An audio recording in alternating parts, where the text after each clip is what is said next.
Saint Antipas. According to Eastern Orthodox traditions, according to the commentary on the Apocalypse of Andreas of Caesarea, it is believed that Saint Antipas was the Antipas referred to in Revelation 2:13. As the verse says, I know thy works, and where thou dwellest, even where Satan's seat is.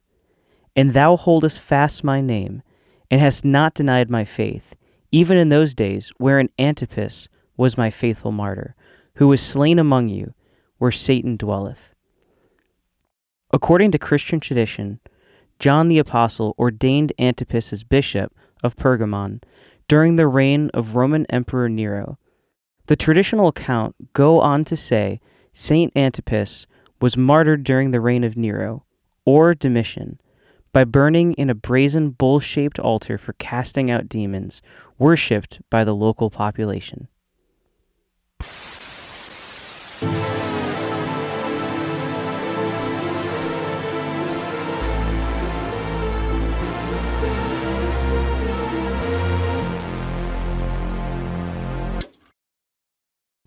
Hey, Paul. Hey, Steven.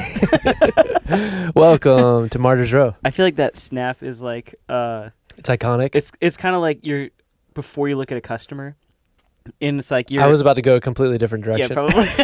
You know, it's just like, or you're about to answer the phone. The phone's gonna be like, hello. Oh, well, I was gonna say, except for us, it's kind of like, oh. Oh yeah, whoops! You guys. Oh are yeah, here. we're recording. Well, it's funny because like as soon as you said that, I was thinking of hypnotism. Hypnotism. Hypnosis. There you go. Yeah. I'm notoriously bad at pronouncing specific things consistently wrong. Yeah, for all of you guys that watched the episode on, was it Nimrod? The Freemasons. The Freemason. Yeah. I kept saying Masonic, and I was like trying not to say Messianic. Messianic. I think you said Messianic a few times. I did because Masonic is so close, but Masonic is not correct. It's not even it. It's Masonic. And you know what's funny? I think at the time I knew, it's like, I know he's trying to say Masonic. I wish you would have just stopped me. And I don't know why I wasn't just like, let me tell you how to say it. I think I forgot. Again, we were recording. And I was just like, well, I know what you mean. It's astounding how many times I said it in that episode. We should have put a counter at the bottom. Which, if you haven't seen it, that one's was Nimrod a Freemason? Yeah. So if you want to watch me say Masonic over and over again, just like wrestle with myself. Is that episode 7? No idea. It's one of the earlier ones. It is. Yeah. It's top 10. Yeah. Sorry. Bottom 10? Early 10? Bottom 10. One of the 10. First 10? Well, if it's in the feed, it's in the bottom. Yeah. So it's the bottom 10. Unless you have it filtered a different way. Why would you do that? Do you do that? No. Someone does. I want the newest first. Well, you have the option. Yeah. So why would you have the option if somebody doesn't do it?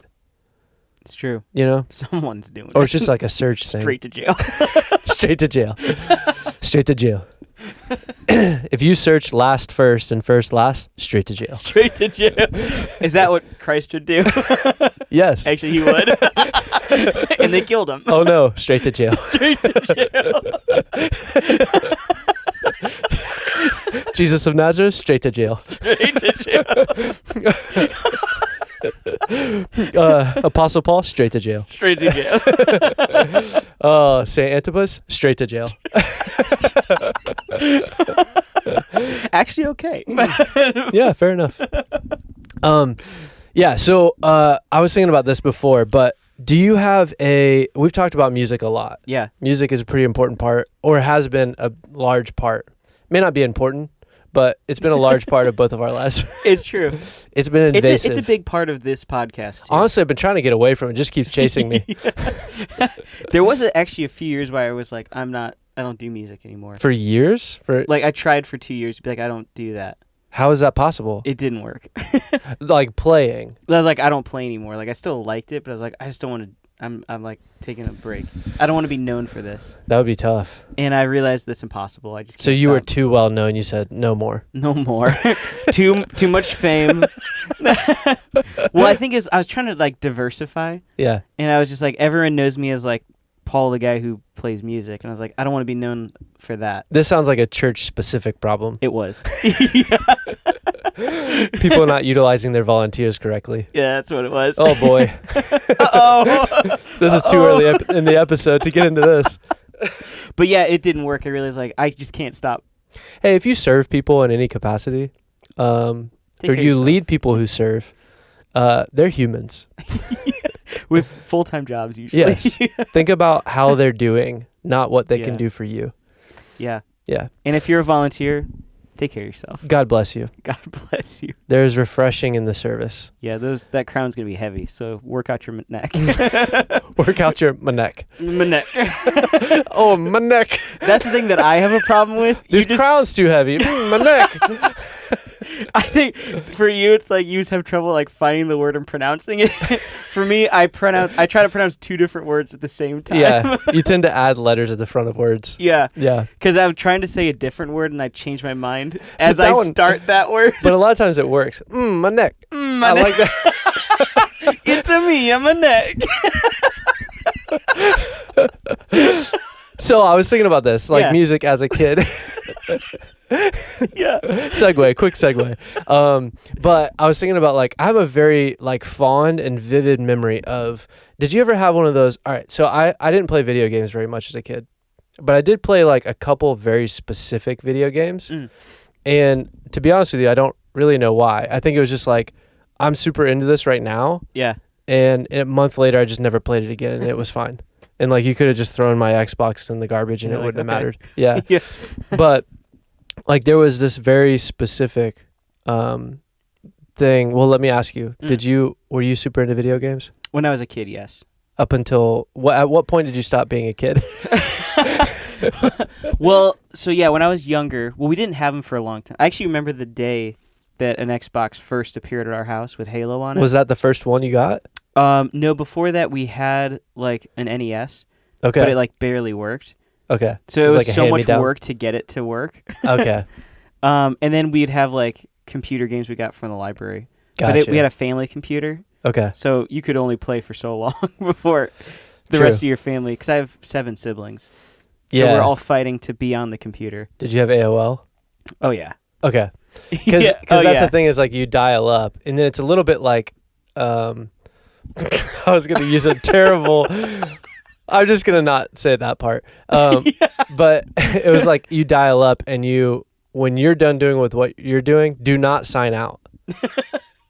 Because it's somebody else's turn, and they're going to dial, like, they're going to have to reboot it and sit there and watch the little guy go across all 3 screens. And you're going to have to hear that sound. Yeah. To be honest with you, all of our computers... And that's when your parents go like, who's on? Because they were trying to use the phone right then. I'm glad we're like at least close enough in age. Yeah. I also remember like waking up at like 2, 3 in the morning. Okay. Just because I knew no one was awake, and then I'd go on the computer. Yeah, that makes sense. That's why we do the podcast right now. That's right. At 4 a.m. At 4 a.m. Or you try to download something that's like 2 megabytes, and it's like, cool, that'll take a week. Oh, yeah, you leave something downloading overnight, and then you wake up in the morning and it disconnected like 5 minutes in. You're like, no! LimeWire, you did it to me again. You realize the entire computer is infected. It's like China now runs your internet. But that was happening back then, too. It's crazy. But so some things never change. But when I was about 20, that's when I decided, like, I'm tired of playing video games. That's when you stopped being a kid. That's when I stopped So being that's why I asked that. Because in my mind, I'm thinking you're like, oh, when I was like 12, I stopped. Yeah. No, there was, like, periods where I stopped in my teens. Yeah. Because I just wasn't that into it. Then I got really into it again. How old were you when you got the Xbox? When did it come out? I don't know. Because that was early 2000s, wasn't it? I would say 2005, maybe 2003. Because I remember, I think it was the first year it came out. It came out with Halo. It has to be before the iPhone. It was, yeah. Well, yeah, okay. Yeah, because the iPhone's 2008? No, it was 2005. Oh, it's 2005. Yeah, either that or, someone's yelling at us. They are. Well, I remember it was 2005, 2006. I want to say it was around the time. It might have been like 2000. That means the iPhone's been out for 20 years. That's crazy. That is crazy. The Xbox came out, it must have been like 2002 or 2003. That would make sense. Because I remember when the first Spider-Man came out. Okay. And we watched it on the Xbox, but there was something weird with the color where it would like come in and out. Oh. And they had to get like some special adapter to watch movies on it. That's cool. Yeah.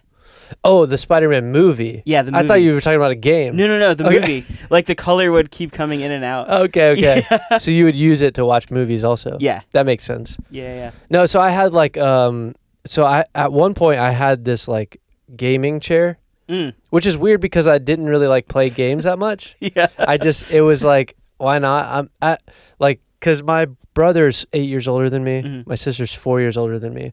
So by the time my sister was 18, I was still 14. Yeah. So my brother had been out of the house for, 4 years, and my sister's like barely home or like, doing a bunch of whatever she's doing. You're like, I need a gaming chair. Yeah. So like sometimes I would just sit in my room at night and like turn all the lights off in my room and then just play a game in my little gaming chair. But the thing that I would do is I specifically would play, I think it was Need for Speed. Oh, It was like interesting. whatever Yeah. racing game. Yeah. And it had like pretty minimal levels on it. Yeah. But when I would do that, it was actually more about the environment that I was in than what I was actually doing. And here's why I say that. Yeah. Because I specifically remember, like, again, I'm pretty sure, I want to say Need for Speed Underground is probably what it was. But I have less memory of the specific game, which I think that is what it is. But honestly, I could be completely wrong. But it was Xbox One. It was the first Xbox. But I do remember that, so it had to be like 2002, 2003. Maybe in 2001. But maybe. Yeah. But anyways, yeah. blacked out room. I had a stereo that had like 6 discs in it and it had 2 separate speakers that were wired in. Yeah. And I would turn on They're Only Chasing Safety Under Oath.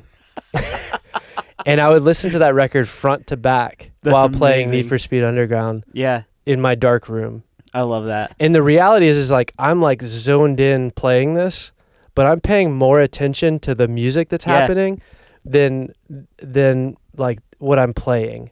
You know what I mean? No, actually, I totally get it. So like if I did bad, I like didn't care that much. Because it's the music. Yeah, it was more about the music and then like doing something in the middle of it. So it's what's funny about that, because I can't remember if it was on the original Xbox or if it was the 360. Okay. But you could... I never had a 360. You could load music into the console.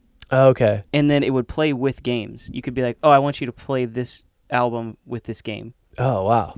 And so it was Saves the Day in Reverie. Nice. That was every time we played Tony Hawk. Okay, yeah. That album would play. Nice. And to this day, whenever I go longboarding, I want to play that album. Of course. And it's like back to back. Every time I hop on my board, I just start thinking of that album. Yeah. Yeah, that's so fun. Yeah. But like so like the thing that was interesting about that is like I grew up in a home where my dad from the time that I was born was on staff at a church. So he had a pastoral role. Still does at the same church, which is crazy. Yeah. Really cool. Like, props to anybody that can stick with something and be faithful all the way through that. It's such, absolutely, regardless of if you agree or disagree with theology or if you agree or disagree with like what it honestly, none of that stuff matters. What's crazy is when somebody will stick to it and feel like this is what I'm supposed to do. Yeah. And they stick to it. Like it's so cool. It's cool. So anyways, so in the tradition that I grew up in was very heavy on holiness, which is great. And I like, that's an important thing for me. And it's an important thing for Christians. It's an important doctrine that denominations shouldn't ignore and traditions shouldn't ignore. Because it's like holiness is the movement towards God. It's slowly letting go of everything else. Anyways, we're talking about video games. This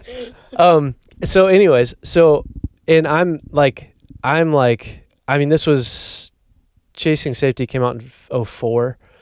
So it actually might have been like 2006. No, that's not right. Because I graduated high school. I'm not telling you. Before now. So it had to have been Only Chasing Safety, because I was thinking maybe Define the Great Line, but that was '06. Okay. And that would have been too late. You did not graduate high school. No. I graduated after that, but it would have been close enough to my graduation that it wouldn't have been. Yeah. Anyways, it was definitely there, Chasing Safety. Yeah. But I thought that like maybe I went from one to the next. Anyways, it was that record. And the crazy thing about that record is I bought that record in a Christian bookstore.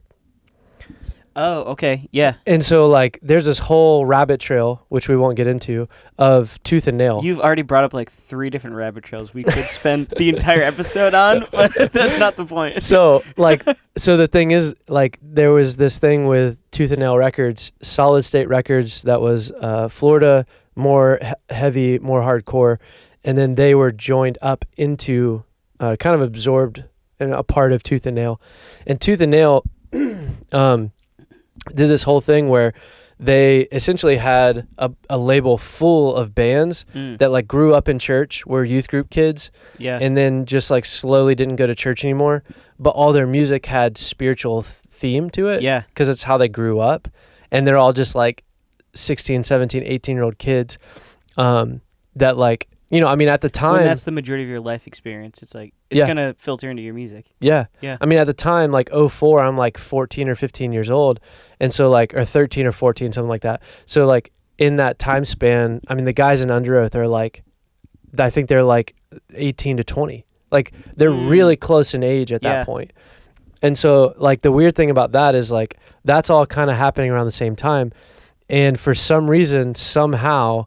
Brandon Ebel with Tooth and Nail was able to start getting Tooth and Nail records into Christian bookstores, when in reality it should have never been in Christian bookstores. And the thing is like, was Under Oath, was that a non-Christian record? They did not intend for it to be a Christian record. That their intent was not that it was a Christian record. Now, were they a bunch of guys wrestling with their Christian faith while writing those songs and performing those songs? Absolutely. And so that was like the gray area where like all of a sudden you could put it in there. So I remember my dad being like, are you sure? Like, should you be listening to that? Because if you're unaware of Under Oath is what would be classified as a screamo band at the time.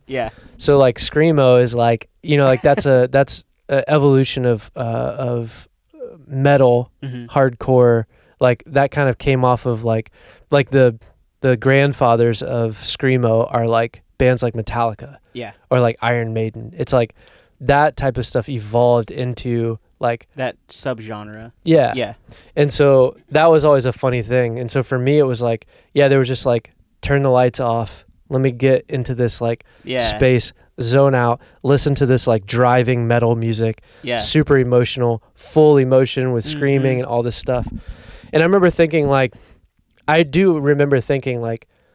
there's something not right about this, but it's kind of cool that I'm allowed to just listen to it in my house, where for sure my parents are like, I don't think he's supposed to be, but we bought that record for him. At the Christian bookstore. At the Christian bookstore. The same place where we bought all those DC Talk records for him. They have to be the same. Like, don't care that I'm a Jesus freak. So let's not even.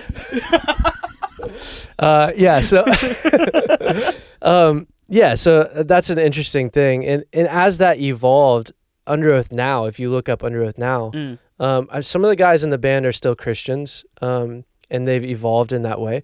But some of them are outwardly not at all. And they're touring with bands like Korn.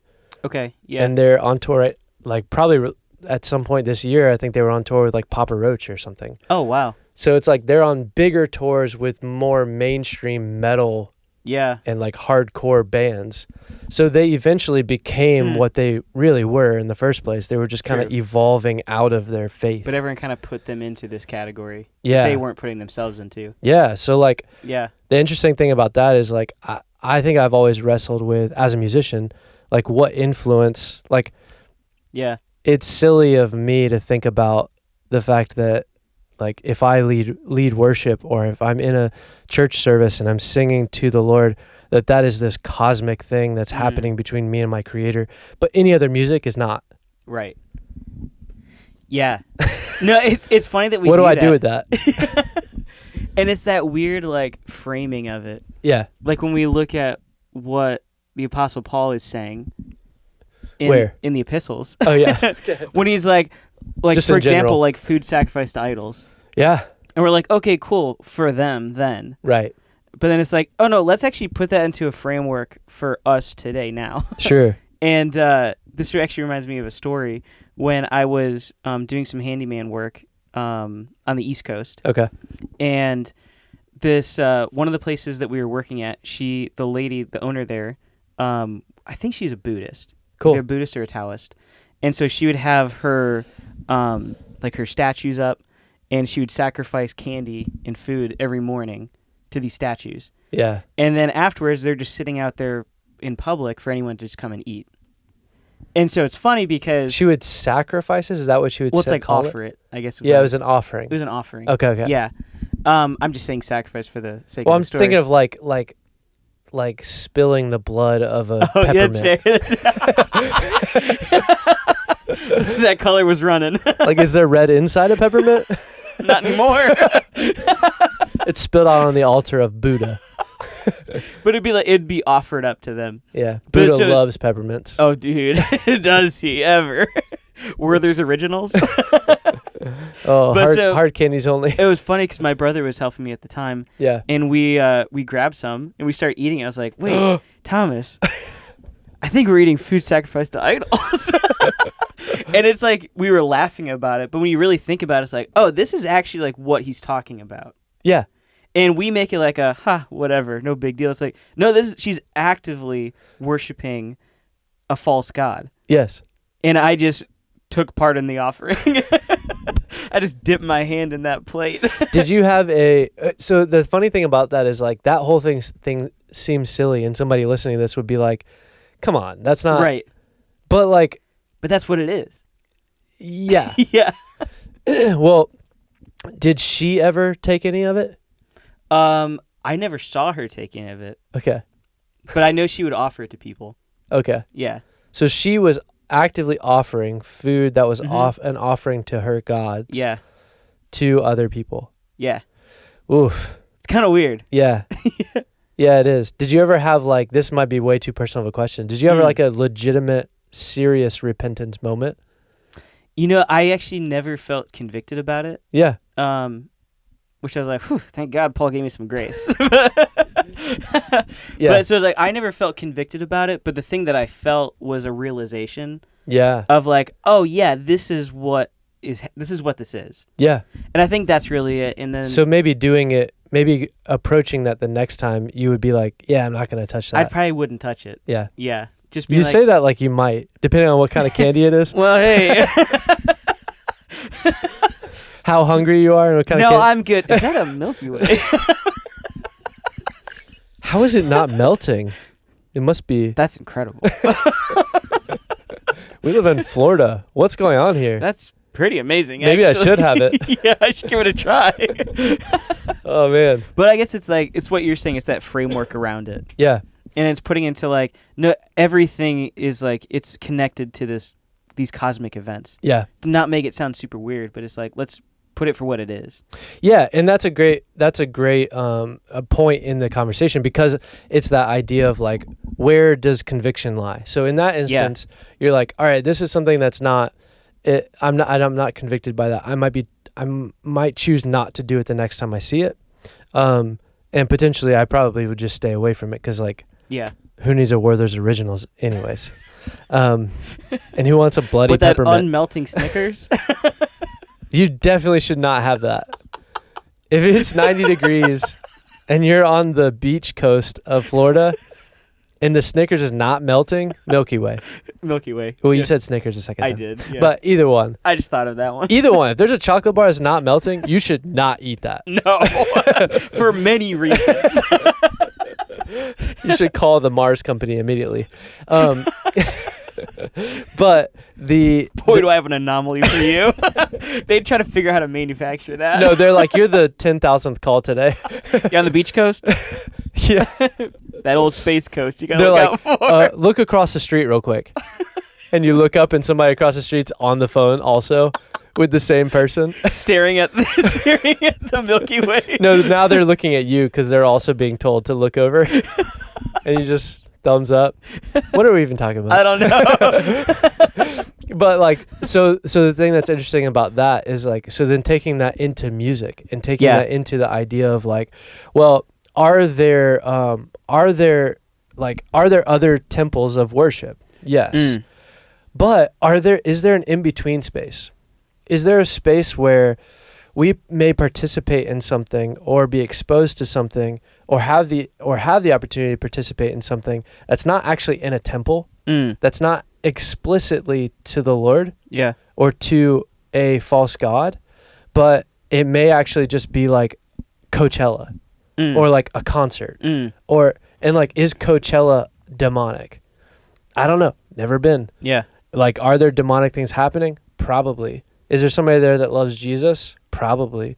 Like, should they be there? And like, I don't know. I don't know if they're convicted by what they're doing or not. Yeah. Like, maybe they're just there to see like they want to buy a overpriced bag. Yeah, I don't know. They're just like, yeah, who knows? But that's not really what I'm saying. I'm saying more so like, is there music nowadays that is doing something that's seemingly harmless, but in reality, it's worshiping other gods. Yeah.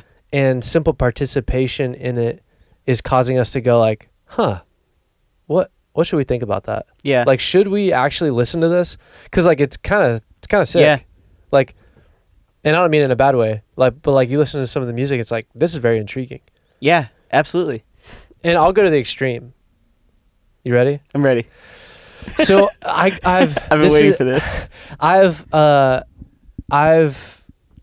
to the extreme on this a couple of times, and this is like, I'll just get really interested in something, and this is like the second or third time I've done this, but I've just been like reading a little bit, trying not to watch too many clips, but like looking up into like the history of Slipknot.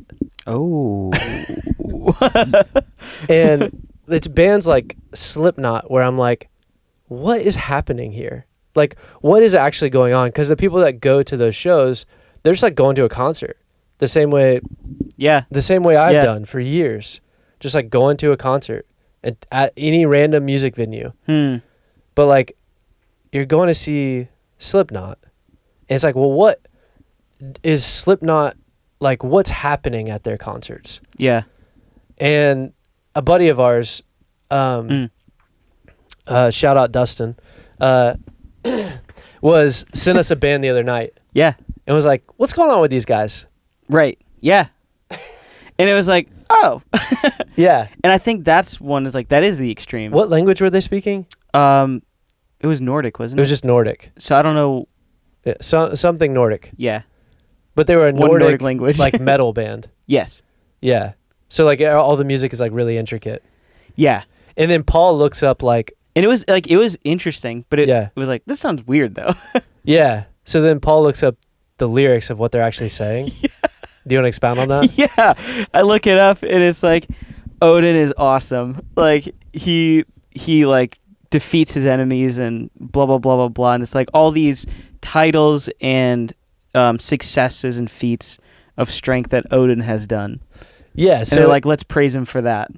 Yeah. So it's a Nordic band, ancestry of like the Gauls and the Vikings and all of these ancient civilizations that kind of come from giants. Yeah. Not kind of, but they do. I mean, based on their myth, that's, yeah. Yeah. And this band, this modern band, is playing like heavy music. That's like kind of battle cry music. Yeah. And the lyric is literally worshiping. It's worship for Odin. Yeah. But it's not even just like, hey, let's just like mention Odin. It's like, this is about him. It's like lyrically, it's literally it's setting. I don't know why I went that way. It's setting Odin as a god to be praised. Yes. It's literally worship to Odin. Yeah. And it's like, maybe don't listen to that. That one I don't know if I keep. But then I also like going back to Slipknot, I was like, what is, because Slipknot is, if you don't know, and I'm going to stop saying their name over and over again, I don't want them to appear suddenly. It's like, but they like they have a bunch of things, but their main thing that they're known for is they wear masks on stage. Yeah. And so they all have masks. And I was like, okay, what's the mask? Because like all the masks are unique and specific. And it's like, turns out the masks are individual to the individual player. So each individual player picks out their identity, and then they get a mask made based on their identity. Interesting. Turns out that the way that they would describe it is that their music is very like guttural and tribal. Yeah. And like on stage they're very like they have multiple DJs on stage. They have a drummer, they have other percussion drums who play on like massive drums and like metal, and they're just it's very like this active, like really this like tribal thing. And it's like, okay, so each one of them picks out a mask that represents their identity. And then when I looked up like how they approach that, their explanation for it, or one of their explanations for it, one of the members' explanation for it was they felt like what they were doing on stage was a version of themselves, and the mask that they chose was a physical representation of what they felt like was going on inside of them when they played the music. Interesting. So they basically said, when we start to play, when we get ready to play, we are going inside of ourselves, and the animalistic, that's the language they're using, version of us comes out on the stage, and the mask helps us get to that point. And you're like, that it's like, so are we talking about Nebuchadnezzar that takes on the wild beast, and goes into the wilderness? Right. Like, is that what we're talking about? Like, are we talking about who is it that they're, and if you look at their imagery is very demonic and satanic. There's a lot of symbols and things like that go into that. And it's like, they're kind of saying like what they do is what they feel like is their true animalistic self. They're releasing that out and identifying it through their masks on stage. Interesting. So if you go to a Slipknot concert, what you're experiencing is whatever they're channeling, you're being exposed to it in their concert. Dang. Which is like, that's like the most demonic, like biblically demonic thing I've ever heard. That's pretty wild. Yeah. So it's like you shouldn't listen to Slipknot. Like the blah, blah, blah, blah. It's probably satanic. No, like they're actually, what they're describing is actual like satanic practices. Yeah. And like we see things like that through the Old Testament. We see things like that in the New Testament too. It's crazy. It's like there's all these things where worship is represented in different ways. And that one, it's like, we don't necessarily know who they're worshiping. Like I could probably do more research and maybe there is something specific. But in reality, like all you have to do is kind of look at that and go, okay, they're letting their true selves from within come, the animalistic self in them come out. And that's how they're, I mean, they beat each other up on stage. That's crazy. Yeah. Like they've had like broken limbs. They'll like throw each other off of stages. And it's like, what's happening? It's interesting because I feel like, and that's a band that's been around for like 25 years. For a while. Yeah. I feel like, so putting that into the framework, and I think one of the reasons that we're kind of blind to some of that, we don't think about it that way, is because that spiritual mindset isn't something that's innate to us anymore. Yeah. And so before, we might be able to look at me like, oh yeah, they're worshiping this god, or they're worshiping some other god. Right. But we don't think about that, and we're like, oh, that's just weird. Right. Like, that's what we would say. Yeah. And it's like, no, it's not just weird. Like, there's a lot going on here. Yeah. And like, that's a more extreme, very blatant version of it. Right. Same with like the Norse band. Yeah. The Nordic band. And it's like, yeah, like this is a very blatant in your face. But then it's like, okay, now it can get more subtle. Right. And so that's where it's like we need to be paying attention. Like, okay, what is happening here? What are we exposing ourselves and participating in? Yeah, and there's things like, without getting too much into it, like there's things where like hip hop culture, like if you look back on where hip hop, the actual sound came from, it literally did come from an African tribe, and it was brought over to the United States by a couple of guys. Interesting. And it was tribalistic, sonic sounds. That's why like you might, like anybody listening to this might be like, yeah, I've heard people say that like I've even heard people say like nothing with that beat could be worship. And I've even heard like Christian rappers say things like that, and or quote people saying things like that, and they're like, yeah, but listen to this, you know, and it's like all the lyrics are glorifying God, but then there's like this like kind of tribal beat underneath it. And it's like, can it be redeemed? Sure, it can be redeemed, but is there something to it that needs to be separated? Right. And I'm not saying like don't listen to hip hop. I'm just saying like maybe think about it.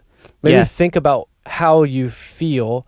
Maybe think about what's going on in you spiritually. And I think sometimes we're quick to listen to people preaching. Yeah. And we're quick to go, I disagree with that theology. But we don't turn on the radio and go, let me assess if this is affecting my heart. Yeah. Let me assess if this is affecting my spirit at all. And I feel like a lot, because I think there's, especially amongst Christians in my experience, is we overemphasize lyrics and we underrepresent instrumentation in music. Yeah. And it's like, that's a key thing in music. It can be. Is like what is happening frequency, rhythmically, with what the instruments are doing. Yeah. Because the lyrics are important, absolutely. Right. But you can say the name Jesus all you want over an evil beat and it doesn't make it any less evil. No, it's almost like what you've created is an active war. Yeah. It's like you're almost going like, here's music that is representative of the enemy. But then I'm going to speak the name of Jesus and rebuke it while it's happening simultaneous. Right. So it's like this oil and water thing that's happening. Yeah. But that doesn't mean that like certain sounds and certain things are particularly demonic. Right. Right. But it just means like maybe if like we've talked about that a lot with music, like maybe if the lyric is happy, there still could be something baked into the music. Not because of what it sounds like, but because of what the artist's intent was. Right. And I think that's a big thing. What's the artist's intent?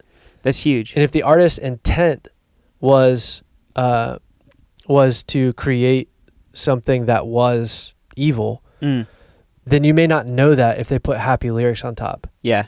And then it's like, well, what are we doing here? Yeah. You know what I mean? Yeah. So all that to say, man, I love some metal. I do too. And that's where I think it's not a throw the baby out with the bathwater.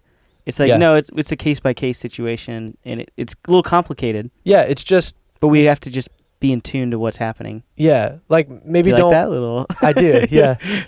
Like maybe consider all the things going on, and don't just critique other... Like maybe make it to where you're not just critiquing other Christians or preachers, but you're also critiquing everything that you intake. Yeah. Yeah. So like maybe broaden that and not just like hate on other Christians, but instead go, maybe I need to just take this knowledge and the word of God and allow it to divide what is happening so that the things that I let in, whether it's music or TV shows or movies or concerts or whatever you're at, just like be aware of that. Like, because even though they may not be talking from the whatever spiritual book, like they could be representing it, and it might be baked into the music that they're playing with the intent that they have for what they're doing. Yeah. And it's like, we also need to discern that. Yeah, absolutely. Not just hate on preachers that are heretics. Yeah. So on that note, 3, 2, 1.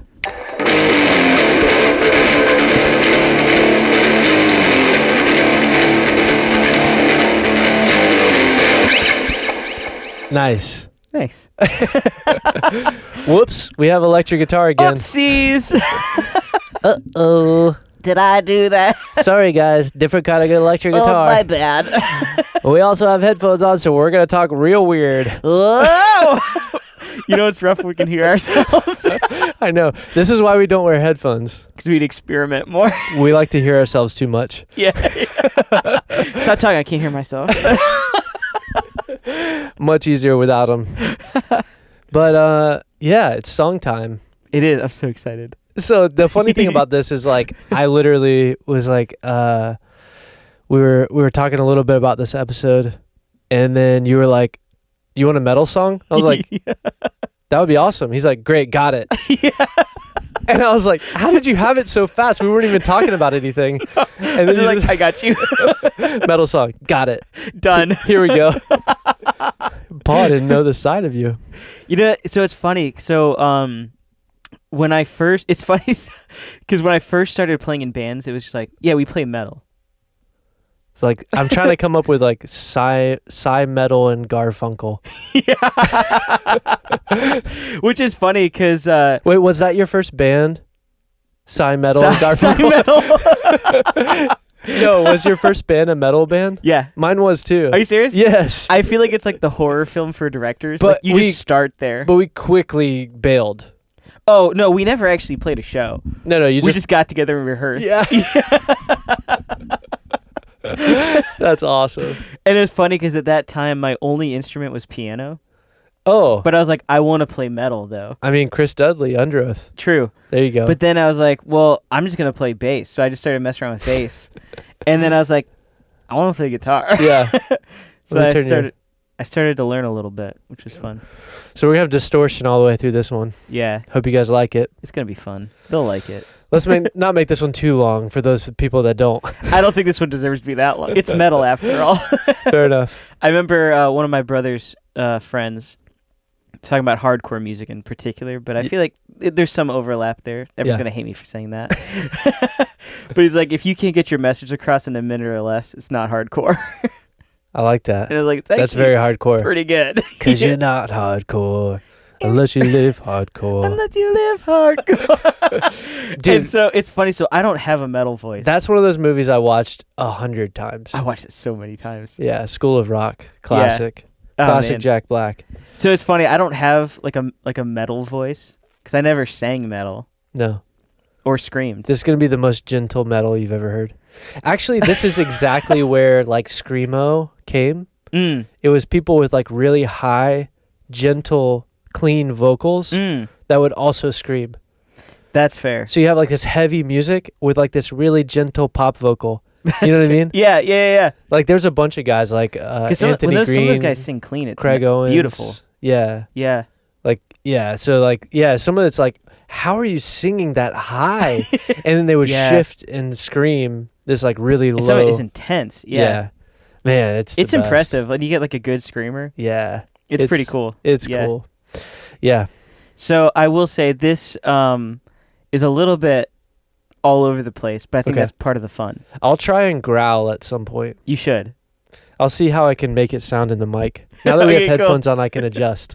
And I'm kind of having fun with the vocals Okay. because that's just what we're here for. Okay. So we're going to see how it goes. And if I can remember these lyrics. Hopefully I don't ruin them my together voice so before we get to the next part. You're like, so guys. Hey, so glad you're here and Welcome back to my show. it's been a rough one, guys. Like, we're just going to finish the recording next week. Yeah. Give you a chance to rest up. It's metal night. It's mental night. You ready? Go for it. Okay. What am I? Can I just listen? Yeah. I'll just growl sometimes. Okay, sweet. Okay. I'm just going to do the because I don't really have a chorus. I'm just going to do the couple verses that I have. Okay. And then I'll stop, and then we'll do it again if we want. If you We'll want do a first one. chorus. Like melodically do a chorus. We'll see. And then I'll try and scream. Yeah. I'll give you a drop. Funny story. Yeah. There was at one point when I was in youth, they wanted us to do this song that like was kind of heavy. And there was a section where I was like, there could be a scream right here. Yes. And I like worked up to like be able to do the scream. I love that. And I was ready to do it. We got to it and I screamed. My mic was off. Mic off. They knew you were going to do it. It was off. And I'm like, and I look back and I'm like, and so everybody in the room is just looking at me like, what is he doing? We can't hear it. You're like,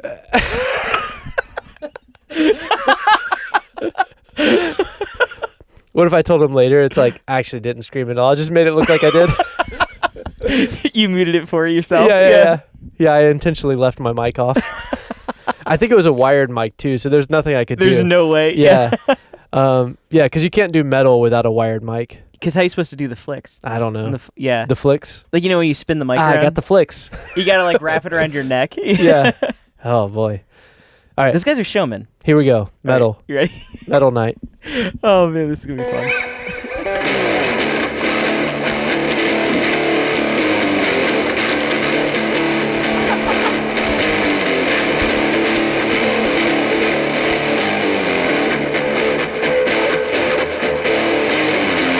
In the land of Pergamum, there is a throne of Satan. In the end, he will not stand, but he'll fight you and bite you. Don't let him take control.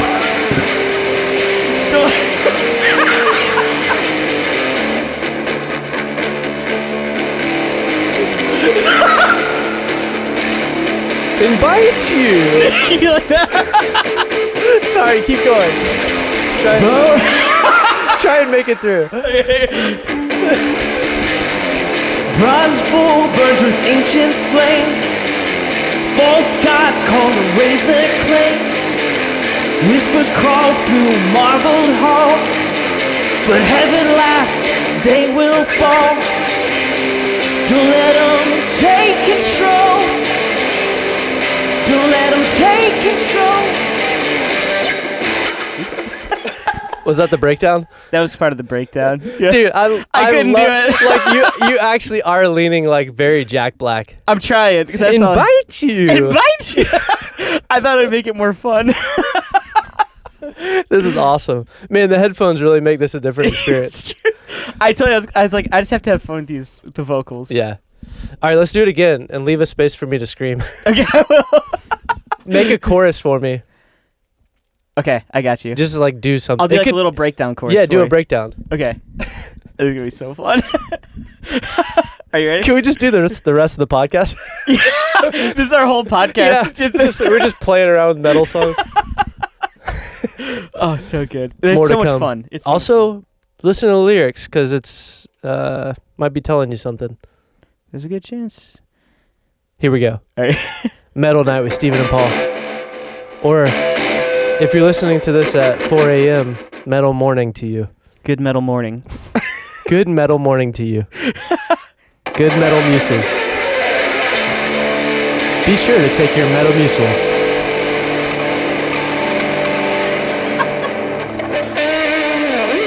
Okay, this is too much fun. Let's try to do my pinch harmonics.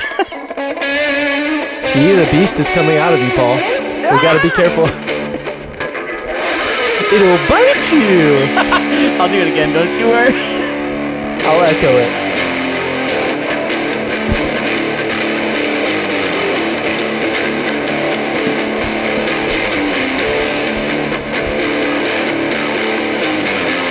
In the land of Pergamum, there's a throne of Satan. In the end, he will not stand, but he'll fight you and bite you. Don't let him take control. Don't let him take control over you.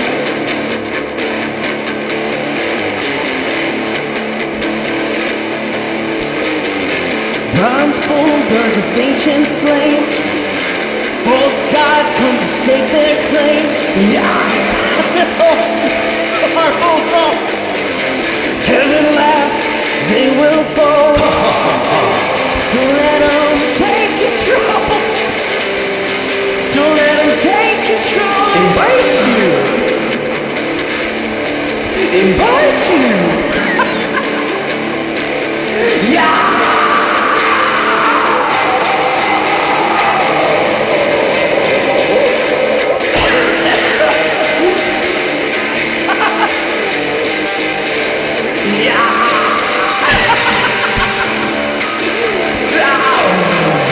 Invite you. Ready for this?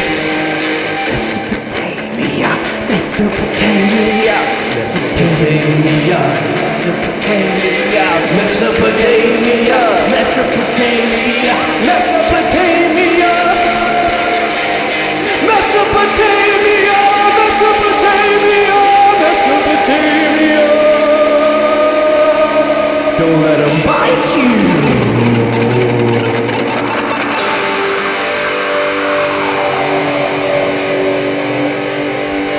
3, 2, 1. Woo! Ooh-wee. So, Steven. I might be drinking more water this time. We'll see. Yeah, But, I guess neither of us warmed up for that at all. We just kind of went into it. It's 4 a.m. You don't need to warm up. No. You're either already You're both warm awake or and exhausted. or you're either the most warm because you've been up, Yeah, or you're the most cold that's what it is. because you've been asleep. You're either something bad happened last night, or you woke up really early. I'm actually curious how many people are actually listening to this at 4 a.m. when it drops. Zero people. 0 people listen at 4 a.m. Yeah, because I usually wake up between 4:30 and 5. Okay. And my first thoughts are like, I should listen to a podcast. my first thoughts are usually like, why did I do this? Why did I go to sleep 1 hour ago? Yeah. That makes sense. Why did I even set an alarm for this? Well, because you wouldn't have woken up. Yeah, true. Oh, yeah, you just stay up? Yeah, Is that what you mean? Just keep on going. Yeah, I wasn't tracking. My bad. I'll try and we'll track. We'll try. We're together. We're Okay. together on this. Well, in light of everything we've been through with in this episode so far, Okay. podcast as a whole too. I have a question for you. Wait. This is 7 times 3. This is gonna be a weird question then. You're like, wait, what? Hopefully, well, maybe we shouldn't say that. It'll make sense later, Okay. maybe. If it makes sense, it makes sense. If it doesn't, oh well. Oops. Yeah. Oops. Did we do that? Just think about what 7 times 3 is and see what Yeah. happens. See what happens. Don't think about it too long. Actually, No, please don't. don't. Or spend write a metal song about it and Don't see what spend happens. too much time on it. In 7/3 timing. Well, I like that. That'd be kind of wild. Yeah, I'm into it. Don't send me that. Don't do it. But I have a question. Okay. I like questions. So we've talked about music today. Played a metal song, Yeah, and we started off with Saint Antipas. we did. And something in there, maybe I have a question for you. Okay. Saint Antipas is an interesting one. He's very interesting. You don't quite see it coming when you're like, okay, we talked about St. Peter, Yeah. we talked about Paul, we talked about Stephen, we talked about Barnabas. Saint Antipas? Didn't see that one coming. No, because out of nowhere. Got to keep reading, guys. Keep reading. He's in there. Antipas. I like it. So, my question for you Okay. today, tonight, this morning, Whenever. is Zeus Satan? Huh?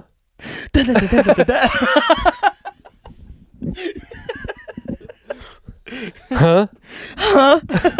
Could you please repeat the question? Sure. It's very simple, at least to say. Is Zeus Satan?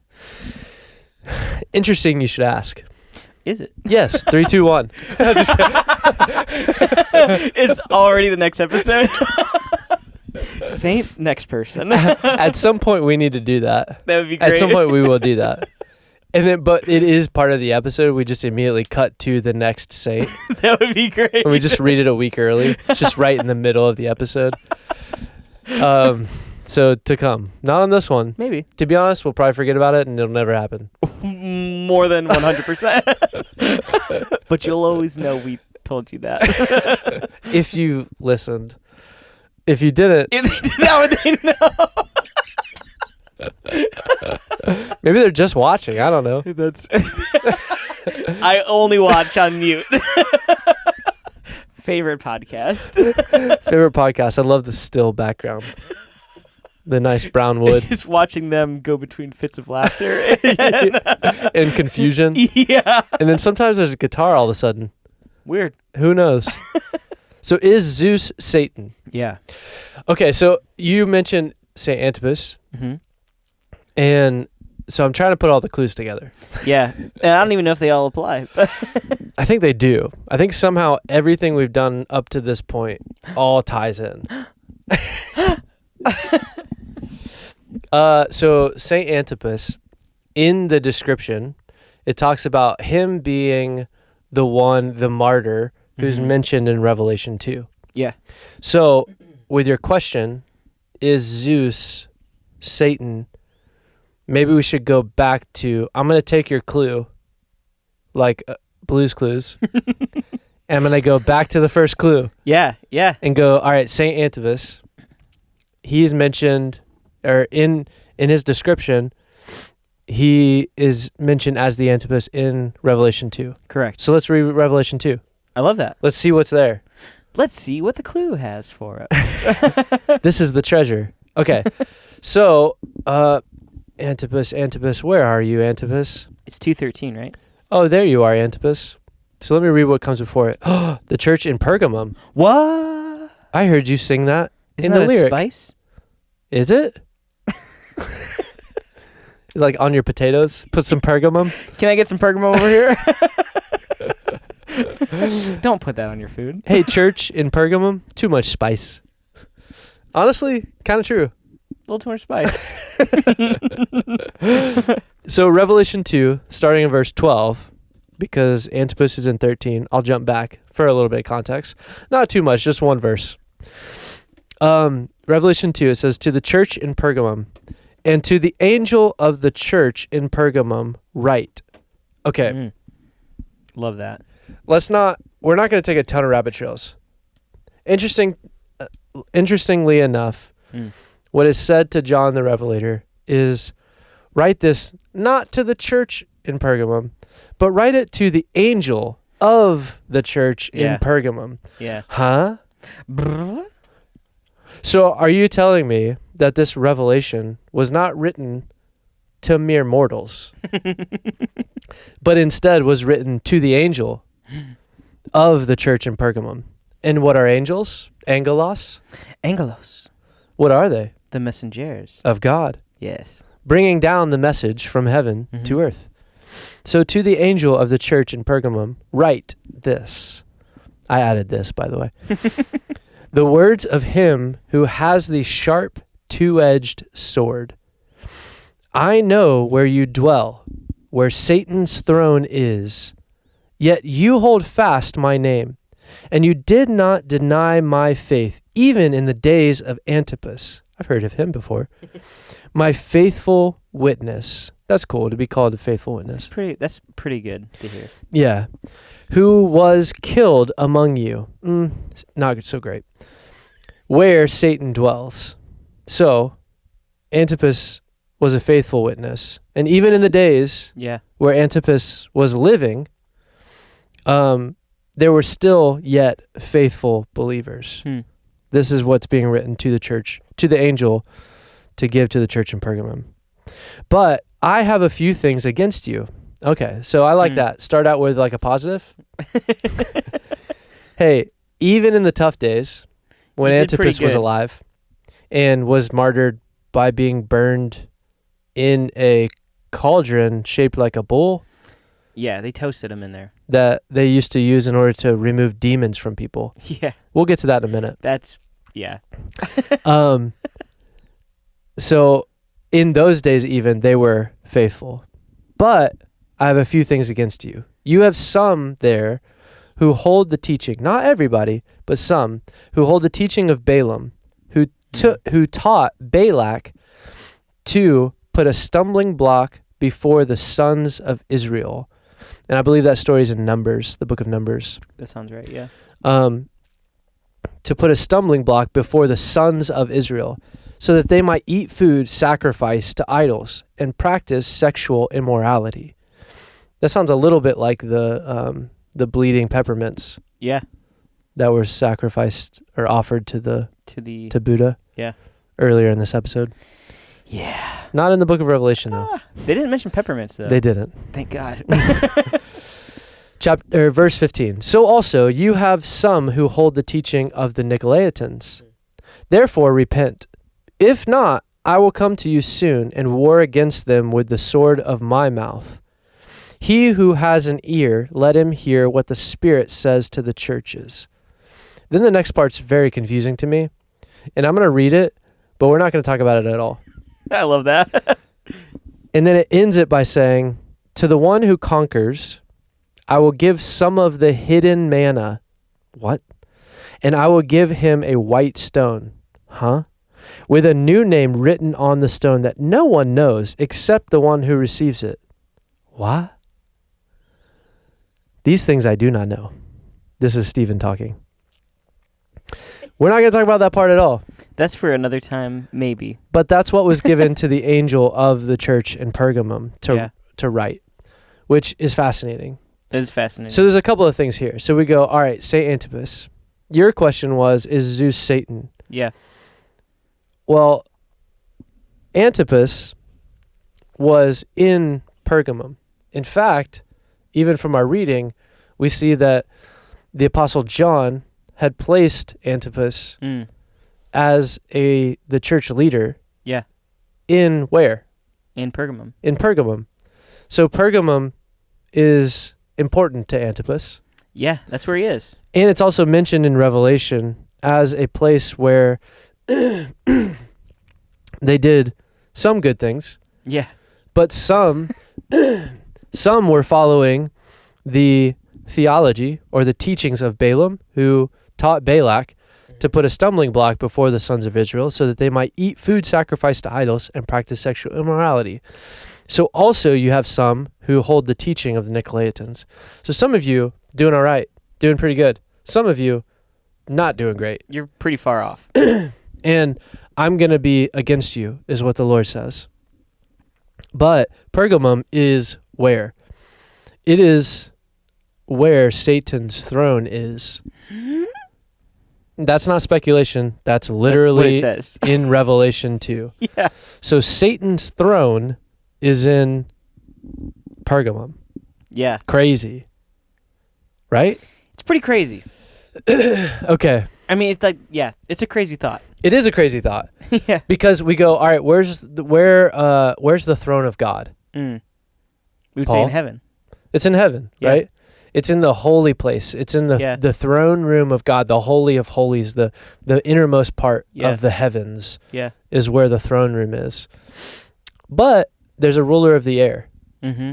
And the ruler of the air resides on earth. Yeah. Does not reside there. His legs were taken from him and he was made to crawl in the dust. Yeah. That's what God tells the ancient serpent, who is also Satan.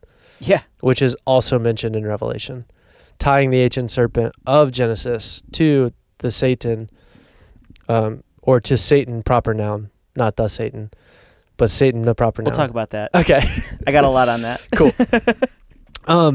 Here, and so his throne, makes sense, is on the earth.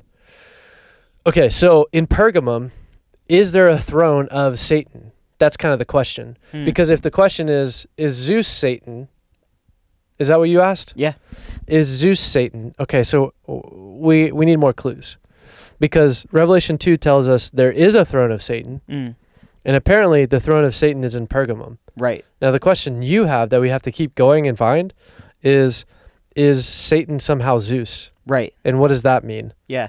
And then also, in the process of this, I think we need to look at like what's going on in Pergamum. What happened to Antipas? What does that space look like? Let me mention something. Please. So we've already talked about the fact that Saint Antipas was by the Apostle John appointed to the church at Pergamum. Yeah. Let's actually look at where that is.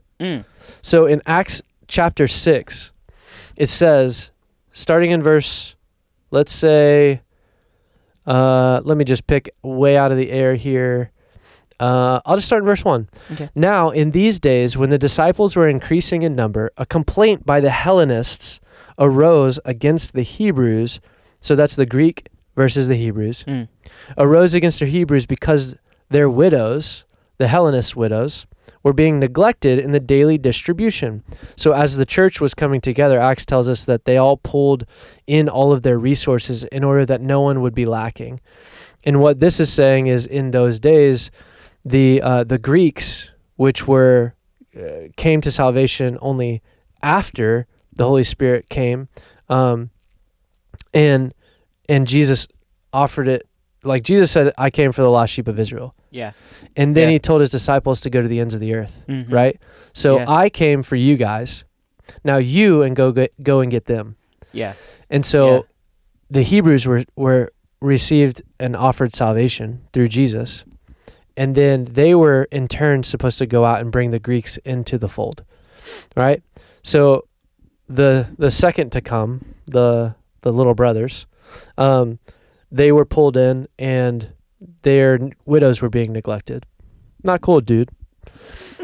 And the 12 summoned the full number of the disciples and said, "It is not right that we should give up preaching the word of God to serve tables. Therefore, brothers, pick out from among you 7 men of good repute, full of the Spirit and of wisdom, whom we will appoint to this duty. But we will devote ourselves to prayer and to the ministry of the word." So the 12 disciples were basically like, hey, including Matthias, who took Judas's place. Mm-hmm. He was one of the 12 at this point in He Acts sure 6. was. Yeah. So they were like, look, we need to devote ourselves to praying and the word. Yeah. We need to devote ourselves to this core part of the ministry. You guys need to go and do the work of the ministry and take care of people. And so they put that together. And in verse 5 it says, "And what they said pleased the whole gathering. And so they chose Stephen, a man full of faith and of the Holy Spirit, and Philip." Apparently there wasn't anything to say about Philip. "And Prochorus." I'm just thinking of episode 11. Oh yeah. Was it Philip in the face? That sure was. If you don't know what we're talking about, episode 11, go watch the song Yeah. because it is wild. It's so wild. If you thought today was wild, It's tame compared. honestly, yeah, wrapped in a Christmas song. Yeah. That's how I like to deliver news. I love that. It's Wrapped all in a wrapped Christmas song. Jingle bells, you are fired.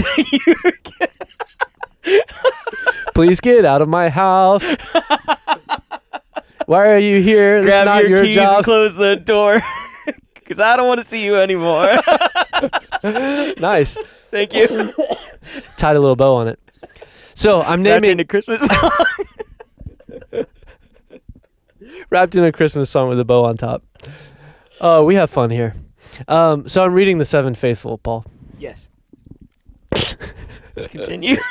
Stephen, a man full of faith and of the Holy Spirit, and Philip in the face, and Prochorus, and Nicanor, and Timon, and Pumbaa, and Parmenius, and Nicholas, a proselyte of Antioch. So it's interesting to me that there's 7 people named. The first one is Stephen, and it says that he's full of faith and of the Holy Spirit. Everybody else, nothing, until it gets to Nicholas. Yeah. In Nicholas, it says that he's a proselyte of Antioch. Well, what does a proselyte mean? That's my question. So a proselyte is a person who is converted. Okay. So what that means is Nicholas was in Antioch, and while he was in Antioch, he was converted to Christianity. And you go, all right, well, where's Antioch? I'm glad you asked. Antioch is in Pergamum. Say it isn't so. It's in the region where Pergamum is. I see where you're going here. I So like it. it's in this space, right? And so Nicholas, you're like, okay, cool. Well, there's some interesting things around Nicholas, the proselyte of Antioch. May or may not be true. There's a couple of things going on here. And I think we'll maybe break this down in a minute because I don't think we're quite to that clue yet. But I wanted to read this because there's a bunch of things that point to this region in this area. And we've talked about this before about potentially doing a whole episode on this particular region. But in this episode, I think we just focus on this one spot where Satan's throne is. The one spot is Pergamum, right? And Pergamum is actually in modern day Turkey. A lot happens in Turkey. Right. And something that's interesting that you may not know, because I think it's something that I don't know that I fully could have answered the question if it was asked to me directly. So if I asked you the question, where were the 7 churches of Revelation? Were they all over the earth, or were they only in one region? They were all in one region, weren't they? They were in one region. Do you know what region they were in? I'm trying to remember. Because I remember from an earlier episode we were talking about, it was John, who he was actually a founder of 6 of the 7. Yeah. I don't remember which region it is. Well, and part But of I know that you know. part of that comes from here too. Okay. This passage, because this is the assignment of these leaders over those areas. Oh. And in this space, this is an assignment to take care So of it would these probably things. be in that region. So Like in this Antioch, Pergamum region. yeah, which is modern day Turkey. Yes. So in the Bible, what you would read that as is Asia Minor. Okay. Yeah. So the 7 churches of Revelation are not all over the place. They're in Asia Minor. Yeah. And Asia Minor is an interesting region, particularly Pergamum. Pergamum is a very specific region, and there's a lot of things about Pergamum. Yeah. But the thing that's interesting about that is that the Asia Minor region, there was this king over the Asia Minor region, and that king, his name was, drumroll please. I don't know. That's the worst drum roll I've ever done. His name was Attalus. Okay. And the thing is the Asia Minor region, it was this area where Turkey is, basically. And it spread a little bit around that. But basically, Attalus, he was from a different empire, not the Roman Empire. And where Turkey is, you have 3 different waterways. So if you think about it, like Israel, it borders, like to the west of Israel is the Mediterranean Sea. Yeah. Right? And if you go up from Israel, then there's the land kind of goes up and it kind of hooks over. Well, that hook over is Turkey. It's modern day Turkey. Okay. Yeah. So when you go up and over from Israel, now you're in the region of the Asia Minor. I think in my mind, I always thought the Asia Minor was like east. Yeah, like pretty far east. It's not. It's actually up into the west. Yeah. So and if you look at it today, modern day Turkey is actually the lower end of Europe. It's to the east of Italy, but it's still kind of part of that little hook area around. Yeah, I think it is part of the EU. Okay. I won't say definitively. Not important. I have no clue. Yeah. To this discussion. It might be important to some people. Let us know in the comments. But Attalus, so he was part of a different region, and as Rome was developing, they kind of just left him alone. They kind of just let him be, and as time went on, they built a good relationship with Rome, and then it gets to Attalus III. And Attalus III is now ruling, the grandson of Attalus, right? And they have this good relationship with Rome. Attalus III does something very interesting. He, upon his death, wills the entire, essentially the entire Asia Minor region to Rome. Really? So when Attalus III dies, he wills it all back to Rome. But Rome never owned it. So that's the thing is like he just wills wow. it all to Rome. And it must have been the relationship that they had. But the thing that's cool Yeah. about that for Rome specifically is that what that does is all of a sudden you have the Mediterranean Sea underneath you. So now all of a sudden they rule this region where they can get from the European area, they can get from Italy. So the Roman space can now move more east. Yeah. And that's important because Italy is on the Black Sea. Mm-hmm. And then south of Italy, before you get to the Mediterranean Sea, is the Aegean Sea. Yeah. So Turkey is in the middle of these three seas.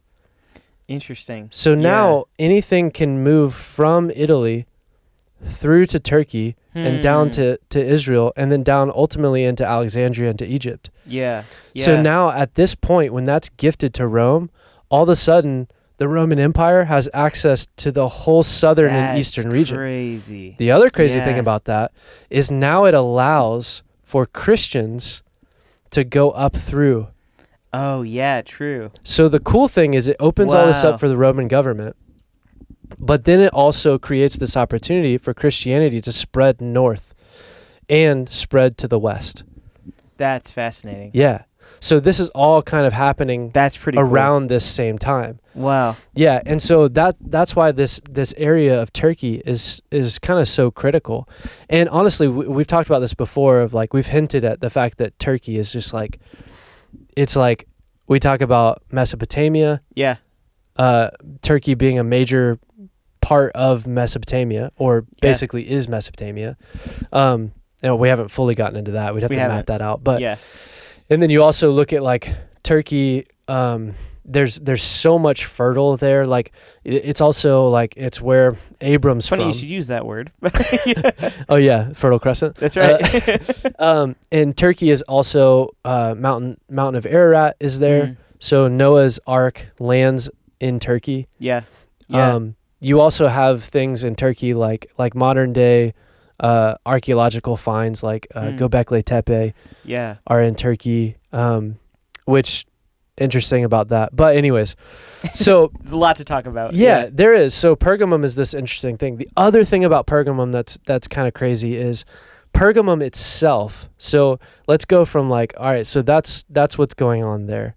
And then if you like jump in at any point, because I don't know that like this became fascinating to me. Well, that's what I love because you go heavy on the geography part. I know. Which I don't know as much about. Yeah. Because I just don't spend that much time on it, but it's so fascinating. It is. So I'm yeah. just like, keep talking. I haven't heard this. I want to hear it. Okay. So I'll wrap it up with this. Okay. So bring it into Pergamum. So Pergamum is actually like on a mountainside. So it itself like It's always on a mountain. it is. So like the ancient city of Pergamum, you can go to it. You can look up YouTube videos and right here on YouTube, you can look up videos. But not until after this episode.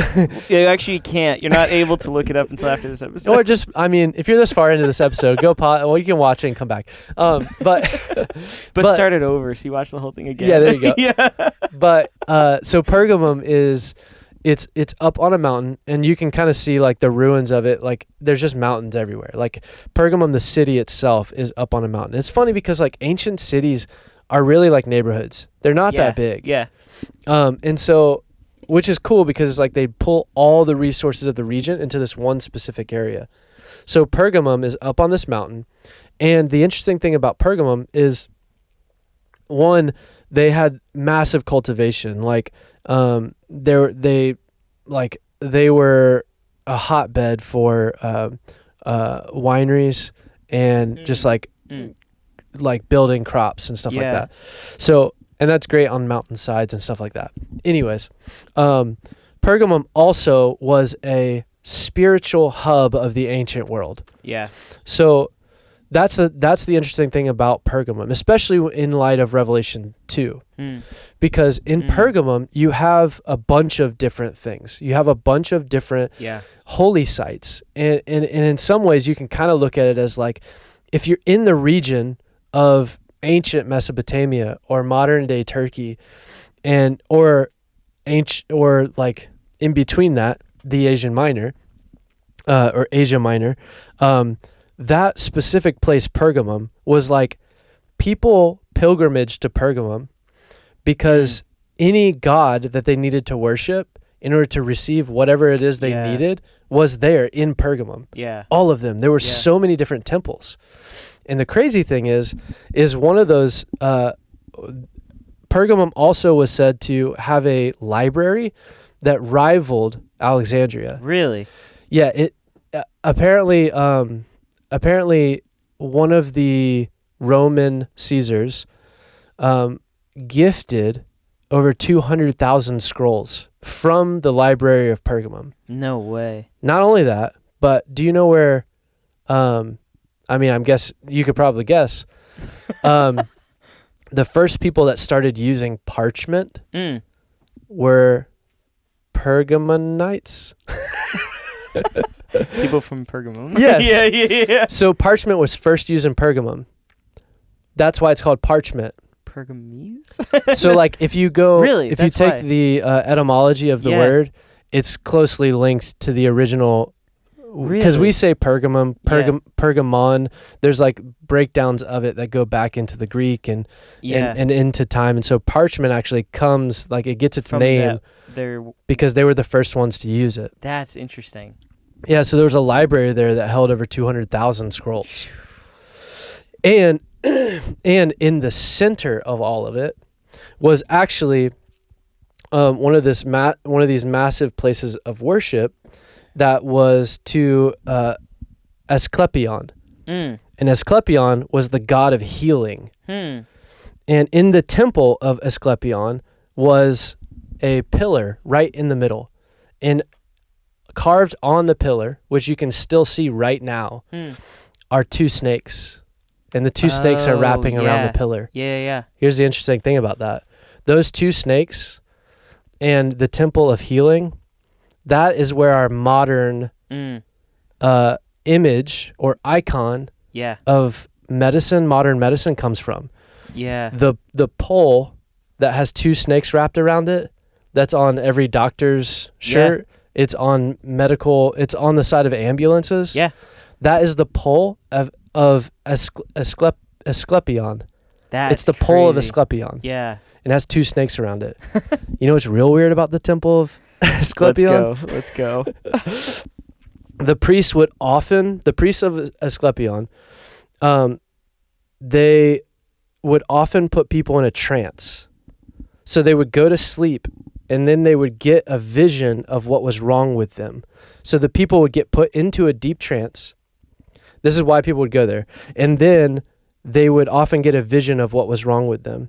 And sometimes they would put people in a room at night where it was very dark, and they would induce a deep trance.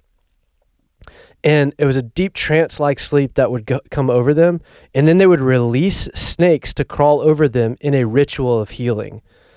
And the rod of the snakes wrapped around it. So it's this idea that like there was this temple of healing where they would intentionally use snakes in the process of bringing healing to these people. Whoa. And they would induce them into deep trances. And they actually there were actual rooms for people to sleep in. That was part of the healing process. Yeah, it sounds like anesthesia in a hospital. It does. Yeah. It's exactly what it sounds like. Yeah. So they would do that intentionally. And in that temple of healing, if what was needed went beyond what could happen through medicinal things or those type of trance-like practices, they would even perform surgery. Whoa. Yeah. So like this is Pergamum. That's crazy. Right? And then just real quick, so some of the other temples there was a temple of Trajan. And the Trajan temple was the imperial cult of Rome. Of course. So the imperial court of Rome, you would go there, and when you were there, you would be able to declare Caesar as your savior and affirm that he was the Lord of Lords. Whoa. So if you went to the temple of Trajan, you were basically going there in order to declare that Caesar was your savior and that he was the Lord of Lords. Wow. That's how you would worship there. And then you could go to Athena's temple. Yeah. The goddess of wisdom, and that's where Rome got all of their great military strategies. So, and they didn't just come up with this stuff. They Right. were receiving information. Absolutely. And then you have Demeter, who was the god of crops. You also have Dionysus, who was the god of wine and revelry, participated in many, let's say a lot of people doing things that they shouldn't be doing together all at once. There's one word for It's it. a good way to say it. Not going to say it. Say the many words instead of the one. Yeah, sometimes the festivities would increase to the point of the taking of human life. So in the process of that, in Dionysus' temple, they would get drunk with wine. That was the first thing that they did. And oftentimes, like, you know, the scripture passage where it says, be sober-minded. Yeah. The context of that is referencing the worship of Dionysus, which is started with drinking wine to excess. Yeah. And then participating in sexually immoral acts in a group setting that often would escalate to the point of taking human life. Crazy. Wild. So this is all still Pergamum. Yeah. Same city. And then, of course, there is, a temple to none other than the Greek Lord of Lords, Zeus. Yes, and Zeus, god of gods, according to them, lowercase g, god of gods. He was the god of Mount Olympus, which was in Greek mythology as the high mountain, which kind of mimics the mountain of God, right? Yeah. That we see explicitly in Ezekiel 28, I think. As far as that language is used referring to where the Garden of Eden is. Correct. Yeah. And then he was also the sky god. Interesting. The sky god. And he would use lightning against his enemies. So I think the Bible talks about the god of the air. Sure does. And there's a guy named Zeus who has a temple in Pergamum. And he is apparently the sky god and the Lord of Lords.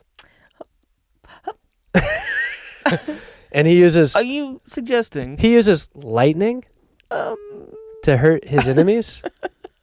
Did we see Satan fall like lightning? I feel like... Yes.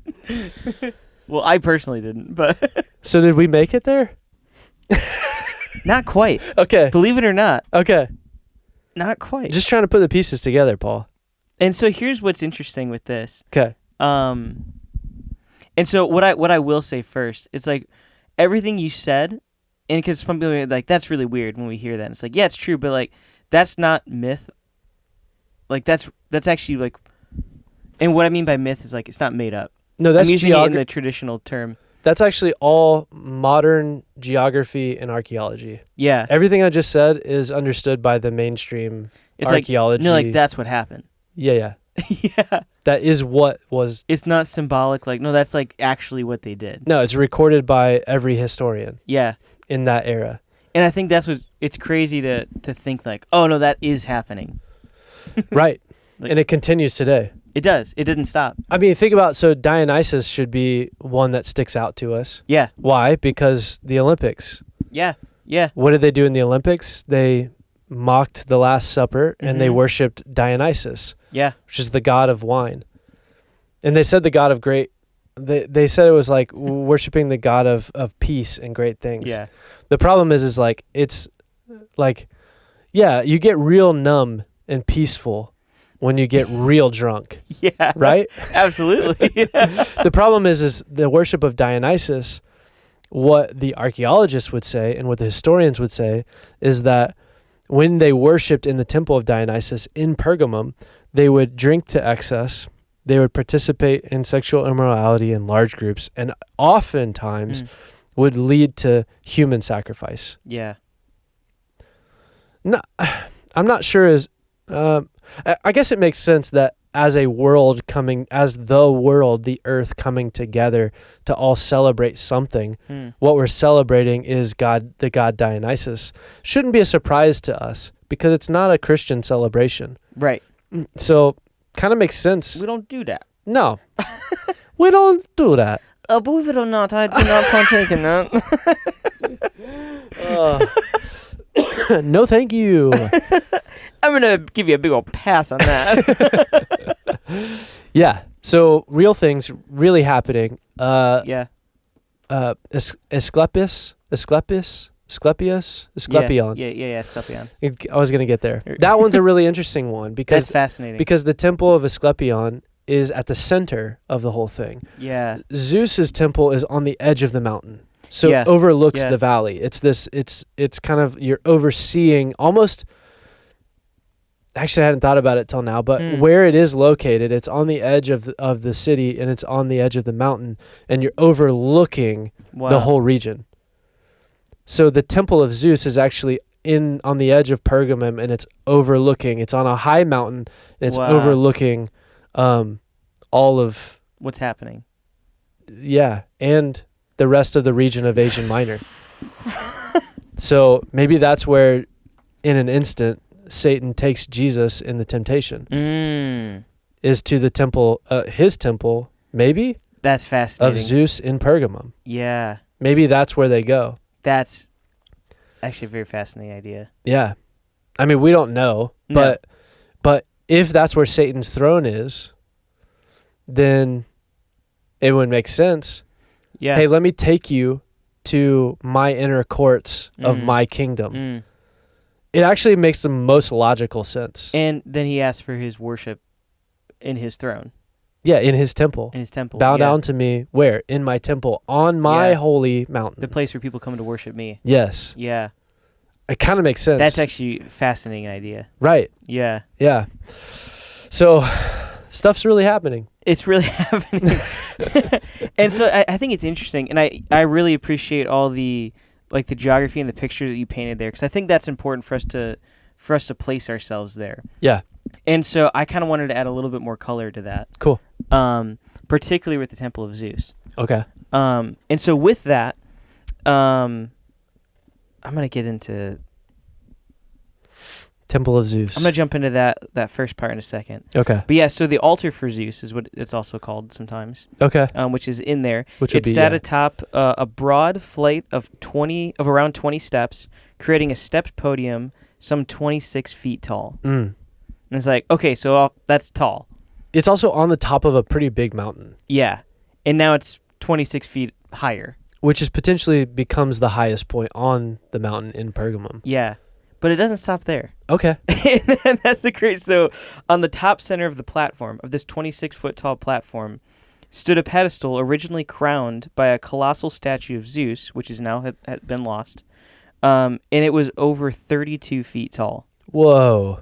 On top of the 26 on top feet? Of a 20, so we're talking about something that's 50 to 60 feet tall. Then it would definitely be the highest point. Yeah. Like it would be what everybody sees on the edge of Pergamum, on the edge of the mountain. It's kind of amazing to think about that. Yeah, it's crazy. And so for anyone who's been there, in Nashville, Tennessee, there is a 1-to-1 recreation of you've Parthenon. talked about this. Yeah. I have. Yeah. And so inside there, I actually looked up the dimensions of it as well. So there's a statue of Athena in there. There's a recreation. And that's in Greece, or is it in Pergamum? I think it's in Greece. Yeah, I think it would be. And so the statue of Athena in Nashville, Tennessee, is I think 42 feet tall. Oh, which is massive. Yeah, I thought you were going to say bigger than that because of the next thing you're going to say. Oh, okay. About Hermes? Yeah. Or Nike? It might be Nike. Yeah. I think it's Hermes, though. Okay. But anyway, she's got her hand extended, and she's holding him, and he's 6'4" if you were to place him on the ground. Yeah. But in her hand, he looks like this little action figure. Yeah. So it's like, but to it's scale. One of those, like, when you walk into it, you don't realize that's actually how big it is. Right. But it gives you this weird sense of awe. Yeah. Because it's like, I'm in front of something that's colossal. Yeah. Like, it's massive. Yeah. And so for placing that image and that feeling and putting it back in ancient Pergamum. Yeah. And here you are looking up at this mountain, and then another 60 feet higher is the head of Zeus. Yeah. That's huge. It's massive. It's literally gigantic. That's crazy. And so it's like they're But it also makes me think of how crazy it is that we're all just okay with like a 35 foot president sitting on a throne in the middle of Washington D.C. yeah. Why are we okay with the Lincoln Monument? Yeah. That doesn't make any sense to me. But no, actually, that's another great thing to put in if you've been to D.C. is like you're driving around and seeing these giant statues and structures. Yeah. Even the Washington Monument, like that thing's huge. It is, yeah. And it's like that, I think, is a glimpse of what it would have felt like to be in Pergamum, where you're walking around doing your day-to-day, and here's this colossal statue in front of you. Yeah, but if you've ever been to D.C., imagine the mall where the Capitol building is, where the Washington Monument is, where the what did I say? The Lincoln Memorial. The Lincoln Memorial. Imagine all of Pergamum just in that area. Yeah. Because it's not that big. Yeah. You know what I mean? So it's like that plus a bunch more temples. Yeah. Yeah. Right. Just like all smashed in there. Yeah. Like imagine another 4 or 5 temples. Like that's crazy. It is crazy. And so it's like you're surrounded by these gigantic things staring at you all the time. Yeah. And then the Lord of Lords Pretty temple crazy. on the edge overlooking the whole thing. Yeah. Yeah. Yeah. And so so around the altar, there's a 120-foot altar. Wow. On 3 sides of it is a frieze that depicts the power of Zeus. And I'll talk about that in just a second. Okay. The depictions of that. Corinthian columns framed the altar's upper edge, and between columns, it showed Zeus's role as ruler of both the sky and natural order. And we'll talk a little bit more about that because the friezes go into that. All white marble and painted with reds and blues to highlight certain key figures and depictions that are in there. Okay. That's crazy. And that's the other thing to think about. It's like there wasn't just black and white. It's like there's color in here. Yeah. And those are only the pigments that we found remnants of. There could have been other colors in there. Probably as well. were. Yeah. And most likely were. Yeah. So it's like it's not just like this white marble statue. It's like no, it was like painted bright colors. Yeah, yeah. And so it's like there's a lot more life that gets put into that when Yeah. we think about it that way too. So like this is a pretty incredible thing that's happening here. Yeah. And incredible in just the sense of the size and animation of it. Yeah. Because that's the other thing you think about with the sunlight even going in. It's like it's actually going to give it an even more eerie feeling. Right. As the sunlight moves, it kind of animates what you're staring at throughout the day. Yeah, especially because there aren't forests or trees overshadowing it. It's up on the top of the mountain, on the edge of the mountain. Yeah. It's crazy. It's pretty crazy. Yeah, so the sun is constantly lighting it. Yeah. Yeah. Until nighttime. Da-da-da. So, in the frieze, it depicts in Hesiod's Theogony, giants. So it basically shows like the power of Zeus in this battle that we're about to talk about. Okay. Which is giants that were born from Gaia, which is Earth. Right. When she was impregnated by the blood spilled from the castration of Uranus, who's the sky. Tough. So giants sought to overthrow Zeus and the Olympic order. Any of this sounding familiar so far? Yeah. I think we had a myth series a few episodes back. We sure did. So I'm kind of like diving a little bit more into it with this. Yeah. So the gods enlisted Heracles. Some versions actually say that the giants could only be defeated with a mortal's aid. And so like the overall story of this is showing the chaos versus order. Yeah. And it's like that's a key theme in here. Right. Where we see these giants who are the offspring of earth and sky. And they were like, hey, we want authority for ourselves. Right. And we're going to take out these other guys. Yeah. Because they're the ones in authority. So we want to be the ones in charge. Yeah. And so the gods on Olympus are like, we can't stand for that. Right. So in this frieze, imagine 120 feet on 3 sides. It's just circling you. It's huge. Yeah.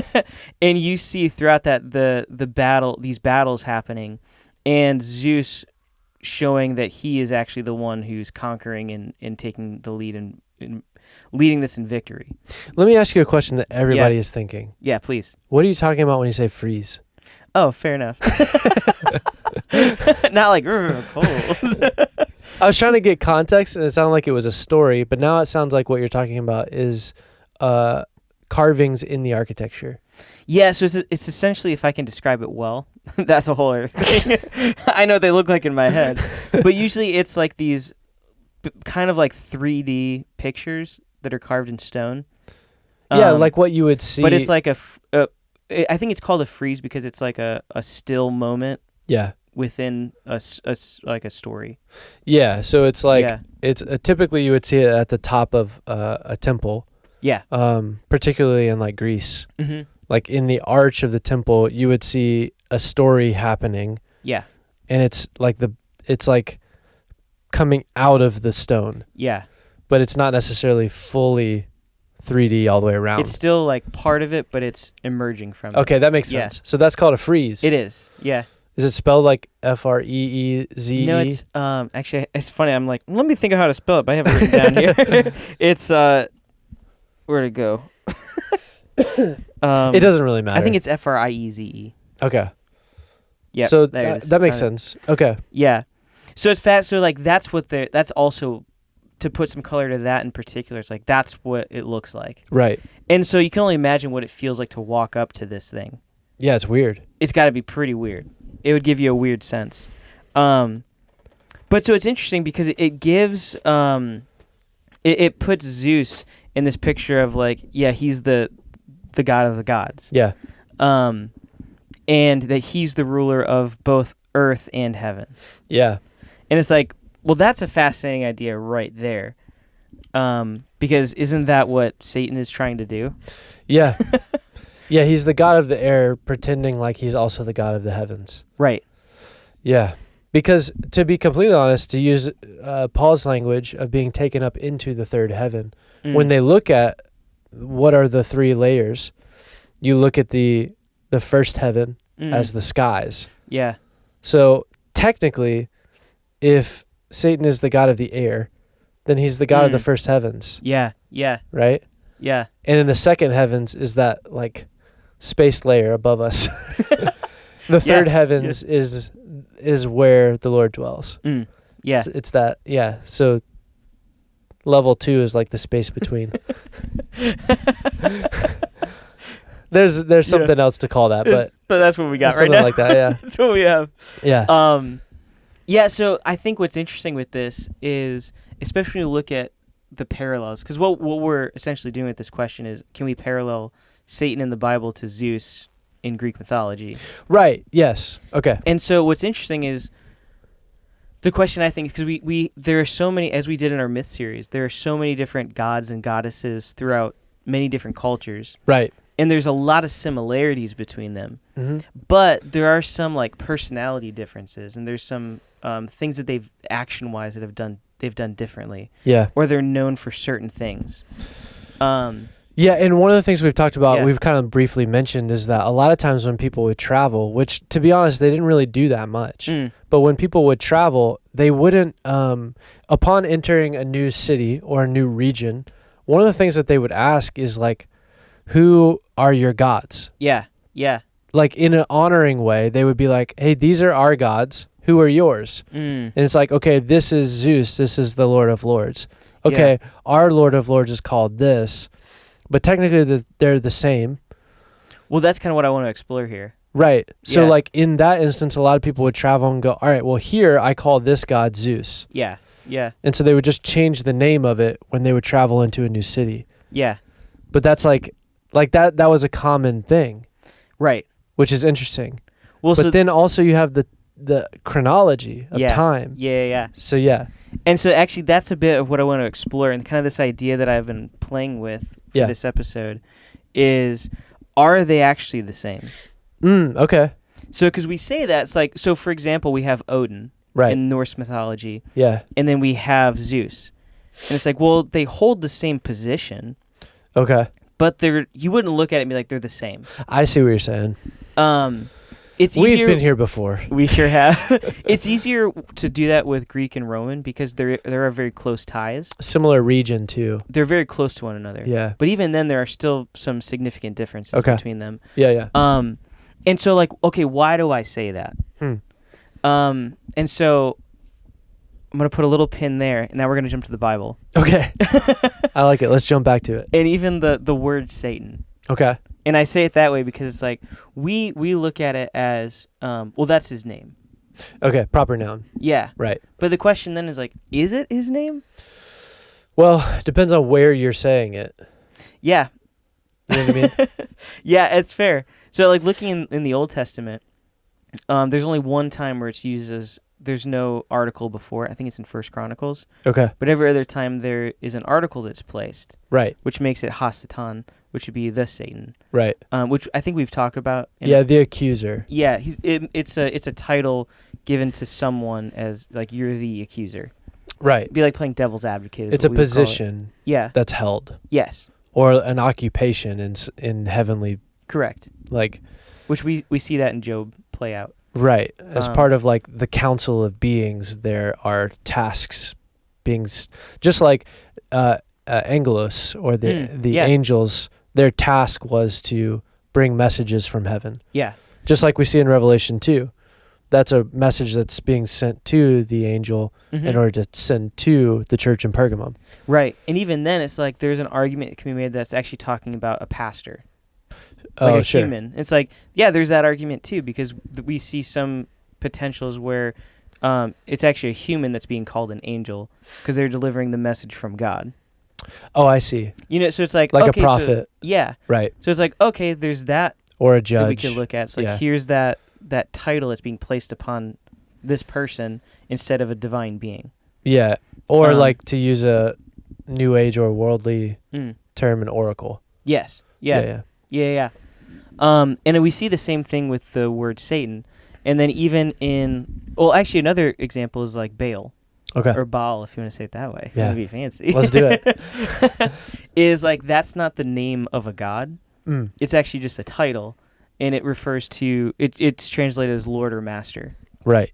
And that's where you have like Beelzebub, or Beelzebub we see in the New Testament. It's referring to just like, oh, it's a fertility god, or it's a crop god, or it's a blah, blah, blah. Beelzebub is Bub, the master. Bub. Hey, Bub. Master Bub. Hey, Bub. Listen here, Bub. There's a new sheriff in town. But I think it's fascinating that Scripture doesn't name these gods specifically. Right. It actually uses very general terms. It uses a title that it gives them. And we see that for even... So in the New Testament, it's turned into a proper noun. Okay. Where it's like, oh, Satan, proper noun. Right. Or even sometimes we'll see like Diabolos, which is, I think, the deceiver. Yeah.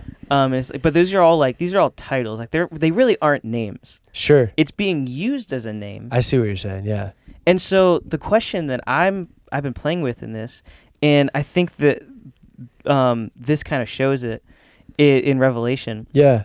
Is because we would say like, oh, is the seat of the throne of Satan talked about in Revelation, is that Zeus? So is it saying that, oh, Satan the whole time is this character Zeus? Okay. And I would say I see what you're saying. Yes and no. Right. Like it is, but it's also Odin. It's also Jupiter. It's also, because he's talking about a position that these false gods in a Deuteronomy 32 worldview hold a ha-Satan role. Yes.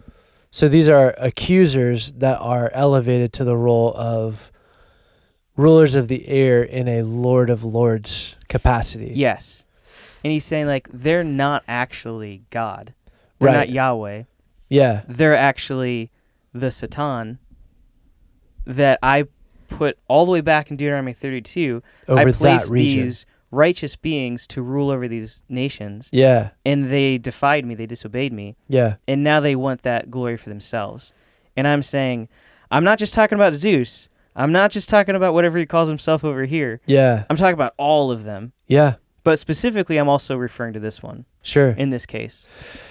That's interesting because what that would mean then is in Revelation 2, when he says, so I'll support that idea. Yeah.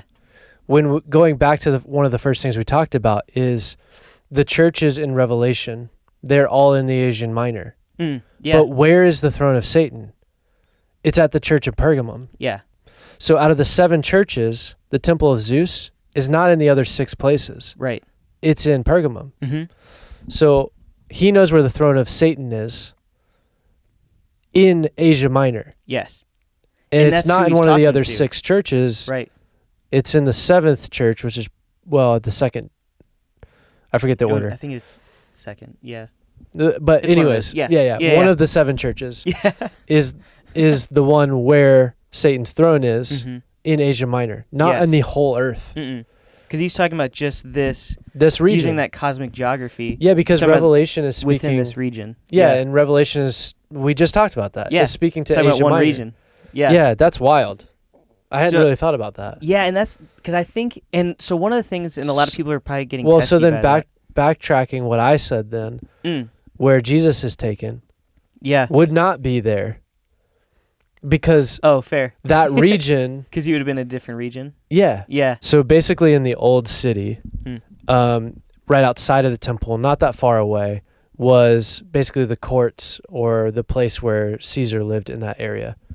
But potentially it probably makes more sense actually that, because that's not the temple to Zeus, even though Right. maybe the entity behind Caesar in that area Mm. was Satan or a Satan Yeah. position in that region. Yeah. Yeah. But it was potentially more likely that, like, if there was a temple to Zeus, it might have been up in the northern region, in like the region of Dan, or even up in like Bashan.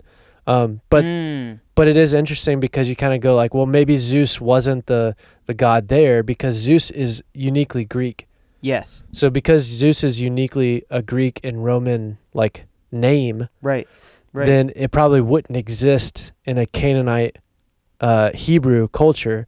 Yeah, they would have a different thing. Yeah. Yeah. And of course we know like the Temple of Pan is Caesarea Philippi, Yeah. Gates of Hell. Yeah. That's on the edge of Mount Hermon. So like, or Mount Hermon. But maybe in the northern region of Mount Hermon, there might, like the pinnacle area, there must have been like a temple there as well. Yeah. But yeah. But yeah, so, and I can hear people getting testy and like, wait. And that's fair. Sure. Because I think this is, again, one of those points where we're setting up that framework Yeah. that we've been talking about with like Deuteronomy 32. Right. And even in the stories we talked about as like modern day acts of worship for other gods. Yeah, yeah. What does that look like? And I think this is also an example of, okay, what does Deuteronomy 32 look like now in this time? Yeah. How does that continue? Yeah, because it does continue. And I think that's the thing that we oftentimes are reading this being translated by people that have the same worldview as us often. And so we kind of put our church tradition into it versus, well, what were the people actually thinking when they wrote this? Right. And so looking at it with Deuteronomy 32 in mind, this division of the sons of God by the nations, it makes sense that the Bible is not speaking to one individual creature, or one individual being or character or figure, but it's talking to all of them because they're all doing the same thing. Right. And it would be exhaustive for them to say, yeah, this is for this guy, this guy, this guy, this guy, this guy, this guy. It's like, no. I'm just going to call them the deceivers, the accuser, the blah, blah, blah, the, this and that. Because they're all under condemnation for this. They're all doing this. This is all wrong. And it's not until more like early middle church that we get the more singular view of it. Yeah. And some of that comes from like a Dante's Inferno, Paradise Lost kind of paradigm shift. So for us, like we look at it as Satan is one figure. Right. But traditionally, that's never been how they would think about it. Sure. Because they knew the Pentateuch, the first 5 books of the Bible, and it doesn't lay out that mindset. Well, they also knew that based on that if they were in that region of Canaan, that their lowercase Lord of Lords was not named Zeus. Right. You know what I mean? Yeah. Which I wish I knew what it was. Yeah, I don't know if but yeah. Yeah. Yeah. Well, I think it's same. So later in Revelation, and you've brought this up, where it talks about the dragon, the devil, the Satan, that ancient serpent, and it's like it's talking about all of these people. Right. It's saying every single one of them, whatever you want to call them, this is their title that I'm giving them because this is what they're doing. Right. They're under condemnation. They're all doing the same thing. They're part of the same sin. They're part of the same disobedience. Yes. Different times, same disobedience. Can I tell you something crazy? Please. 'Cause I feel like I'm making people mad and I'm crazy. And maybe this kind of wraps this up. Do you know where the altar of Pergamon currently is? I do, but I'm going to let you say it. Okay. Well, you can say it. No, Were you building up to it? I want to hear you say it. I wasn't. So the altar of Pergamon, which is interesting because I'm not necessarily sure how specific this is to the altar of Zeus. Because even when we look at like where was, which by the way, I did want to mention this because I think you guys heard me say at the very beginning that Antioch, that Nicholas, a proselyte of Antioch, is Pergamum. And you're like, well, how did Antioch become Pergamum? Yeah. Well, Pergamum is also spelled, or Pergamon is also spelled Pergamum, and it was a prominent ancient Greek city located in Anatolia, now part of Turkey.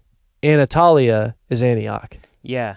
So that makes sense. That's where I was like, you're like, how do you get Pergamum and Antioch? Yeah. Because Pergamum was in the region of Anatolia. That makes sense. Which is Antioch, the region of Antioch. But yeah, sorry, I wanted to mention that. No, that's good. But so the ancient Pergamon altar, which I'm assuming is the altar to Zeus. Mm-hmm. Do we know that that's what it is? I don't. Okay, we're gonna speculate on this. However, it is the Olympian gods. It's the it's the frieze. The frieze. Yeah. The frieze you're talking about. I think it's the frieze. Yeah. It is. Yeah. Sorry, everyone listening. I am looking this up because I just sparked this and thought, oh, I want to get this right. Yeah. Yeah. So the current location, which, okay, let me say where it is first, and then I'll clarify something that I thought that actually isn't true. So the current location of the altar of Pergamon, which is how it's called now, is in the Museum of Pergamon. And the Museum of Pergamon, which is weird because it's really the altar to Zeus. Yeah. Yeah. So it's the altar to Zeus, not the temple. Right. So they took the frieze, the front face of the temple, and then they took the altar itself. Yeah. Yeah. Which doesn't have the statue of Zeus on it. No one knows where that is. It's lost. Yeah. Probably fell off the mountain. Hopefully. Yeah. The Lord pushed it over. He's done it before. He has done it before. And it's a long way down the mountain. Yeah. But the current the Museum of Pergamon is currently in Berlin, Germany. Yeah. What? Huh? So when Revelation says, I know where the throne of Satan is. Well, at the time it was in Pergamon. But now it's in Berlin, Germany. Yeah, now it's not there. It's not. Now, I thought that it was moved by Nazis, which would have placed it somewhere in the 30s to 40s. Yeah. 1930s to 40s. Because one of the things that Nazi Germany did, Hitler ordered this, but I think other leaders in other German leaders also were trying to do this. They were really interested in archaeological findings. Yes. And gathering a bunch of, essentially they basically wanted to do what Pergamon did. Yeah. What Alexandria did, which was gather the knowledge of the world into their possession. Yeah. So Pergamon did that. Had a library, invented parchment of over 200,000 scrolls. Almost said million. 200,000 scrolls. Alexandria did it. Yeah. Both of these places don't exist today. and those libraries are gone. Thank They're God. lost. Yeah. But Berlin's not. It has been burned before, though. Yeah. And there's a bunch of knowledge that for sure is contained in Berlin. Yeah. Also very much so in the Vatican. But it seems like we want to just like not talk about that. But let's not talk about the Vatican. But yeah, so the altar of Pergamon and the frieze that you were talking about. Yeah. The basically the front expressing who the gods were and the story of the gods from Pergamon is in the Museum of Pergamon that's in Berlin, Germany right now. And it was excavated by a German archaeologist in like 1889. Dang. Okay. So not that long before Hitler. No. Like, yeah. So you're talking about like probably 50 years before Nazi Germany. Because, I mean, that's something that he would have grown up seeing in the museum then. Which is wild. That Yeah. like, you're talking about the actually, Lord of Lords of Pergamon. Yeah. A hub of healing Yeah. and worship of other gods and a gaining of knowledge. Yeah. Knowledge that we weren't supposed to get that way. Right. All of that stuff, an archaeologist had moved the main pieces and the altar itself to Berlin, Germany. Yeah. So Hitler grows up with Pergamon's altar Yeah. in his hometown. And I believe I read this somewhere. Although I don't know if Hitler's from Berlin, I'm not sure. but it is the Yeah. capital, or was Yeah. the capital at least. Fact check this for me. But I remember reading that Hitler on his stage actually requested that it look or replicate in some way the altar of Zeus. The Temple of Light. Yeah. So the Temple of Light was, what happened was Hitler was about to give this very important speech. And it was the leading up, and I forget exactly which speech it was, but it was a super specific speech. And so what he asked for was a temple of light to be made. And so they built this space, and everything was designed to be illuminated at night and replicate the temple of Zeus. Yeah, But that's to right. do it That's with, right. with beams of light. It's crazy. And so he delivers this intentional speech in Berlin, where the altar is, but makes his own version of it with light, Wow. which is interesting. And True. and like the implications of like masquerading as an angel of light. Yes. Like you have all of these ideas and these things coming together. And apparently he was very, very drugged up. Yeah. For that- he was for huge that into particular the occult speech. practices as well. He was. Yeah. And apparently, well, I won't say that. Save it. Save it. I'll save that. That's, yeah. That's later. Yeah. So that is an interesting thing. Yeah. So like that's the effect, like you were saying. It's continuing the effect of that in modern day. Is like we still, I mean, that still echoes pretty closely to us. And That's a little bit more real than what Pergamon looked like when Antipas was there and alive. Yeah. You know? And I think that's, again, and kind of wrapping this up with this, is it's that framework that the Bible outlines for us. Yeah. As far as like, hey, I mean, we talked about this as far as the first 5 books. It's like, this is who you are. This is where you came from. This is why everything is the way it is. Right. And this is what I expect of you. It hasn't changed. Yeah. It may look a little bit different. It may present itself a little different, but it's the same thing. Yeah. I mean, we see Solomon. There's nothing new under the sun. Right. And it's true. Yeah. So why would we expect it to be different? Yeah. Just because we don't have the same spiritual worldview as we approach the world doesn't mean it doesn't exist. Yes. And so when we do plug in this framework, this outline that the Bible gives us, Yeah. and we put it onto our history, we put it onto our lives, Yeah. it's like, oh, it all matches up. Yeah. That's weird. Yeah. It's not that weird. Right. And I think it's just for us to be aware and to be receptive of be discerning, that's a better word, of what's happening and act accordingly. For sure. Yeah. Yeah. And it's, yeah. So the last thing I'll say Yeah. is the red basilica Mm, in Pergamon. Do Yeah. you know about this? a little bit. I forgot to mention because I didn't have that much on it. I So didn't spend that much time. I don't have too much on it, and we'll get into it on a future episode, as well as opening up and exploring a little bit deeper the difficulties that the Christian church had in Pergamon, and why these two doctrines that are potentially interlocked and linked in specific language in the charge to the church in Pergamon of some of the believers there that were dabbling in heresies. But the red basilica in Pergamon was built as a temple for Egyptian gods in the 2nd century. So there's the temple that was built for Egyptian gods, and as the Christian church began to spread into that region, that's where the church in Pergamon was. It was converted from a temple to Egyptian gods into a Christian church. So the red basilica is where the church at Pergamon was, Yeah. but it was originally built as a temple to Egyptian gods. Interesting. Very interesting.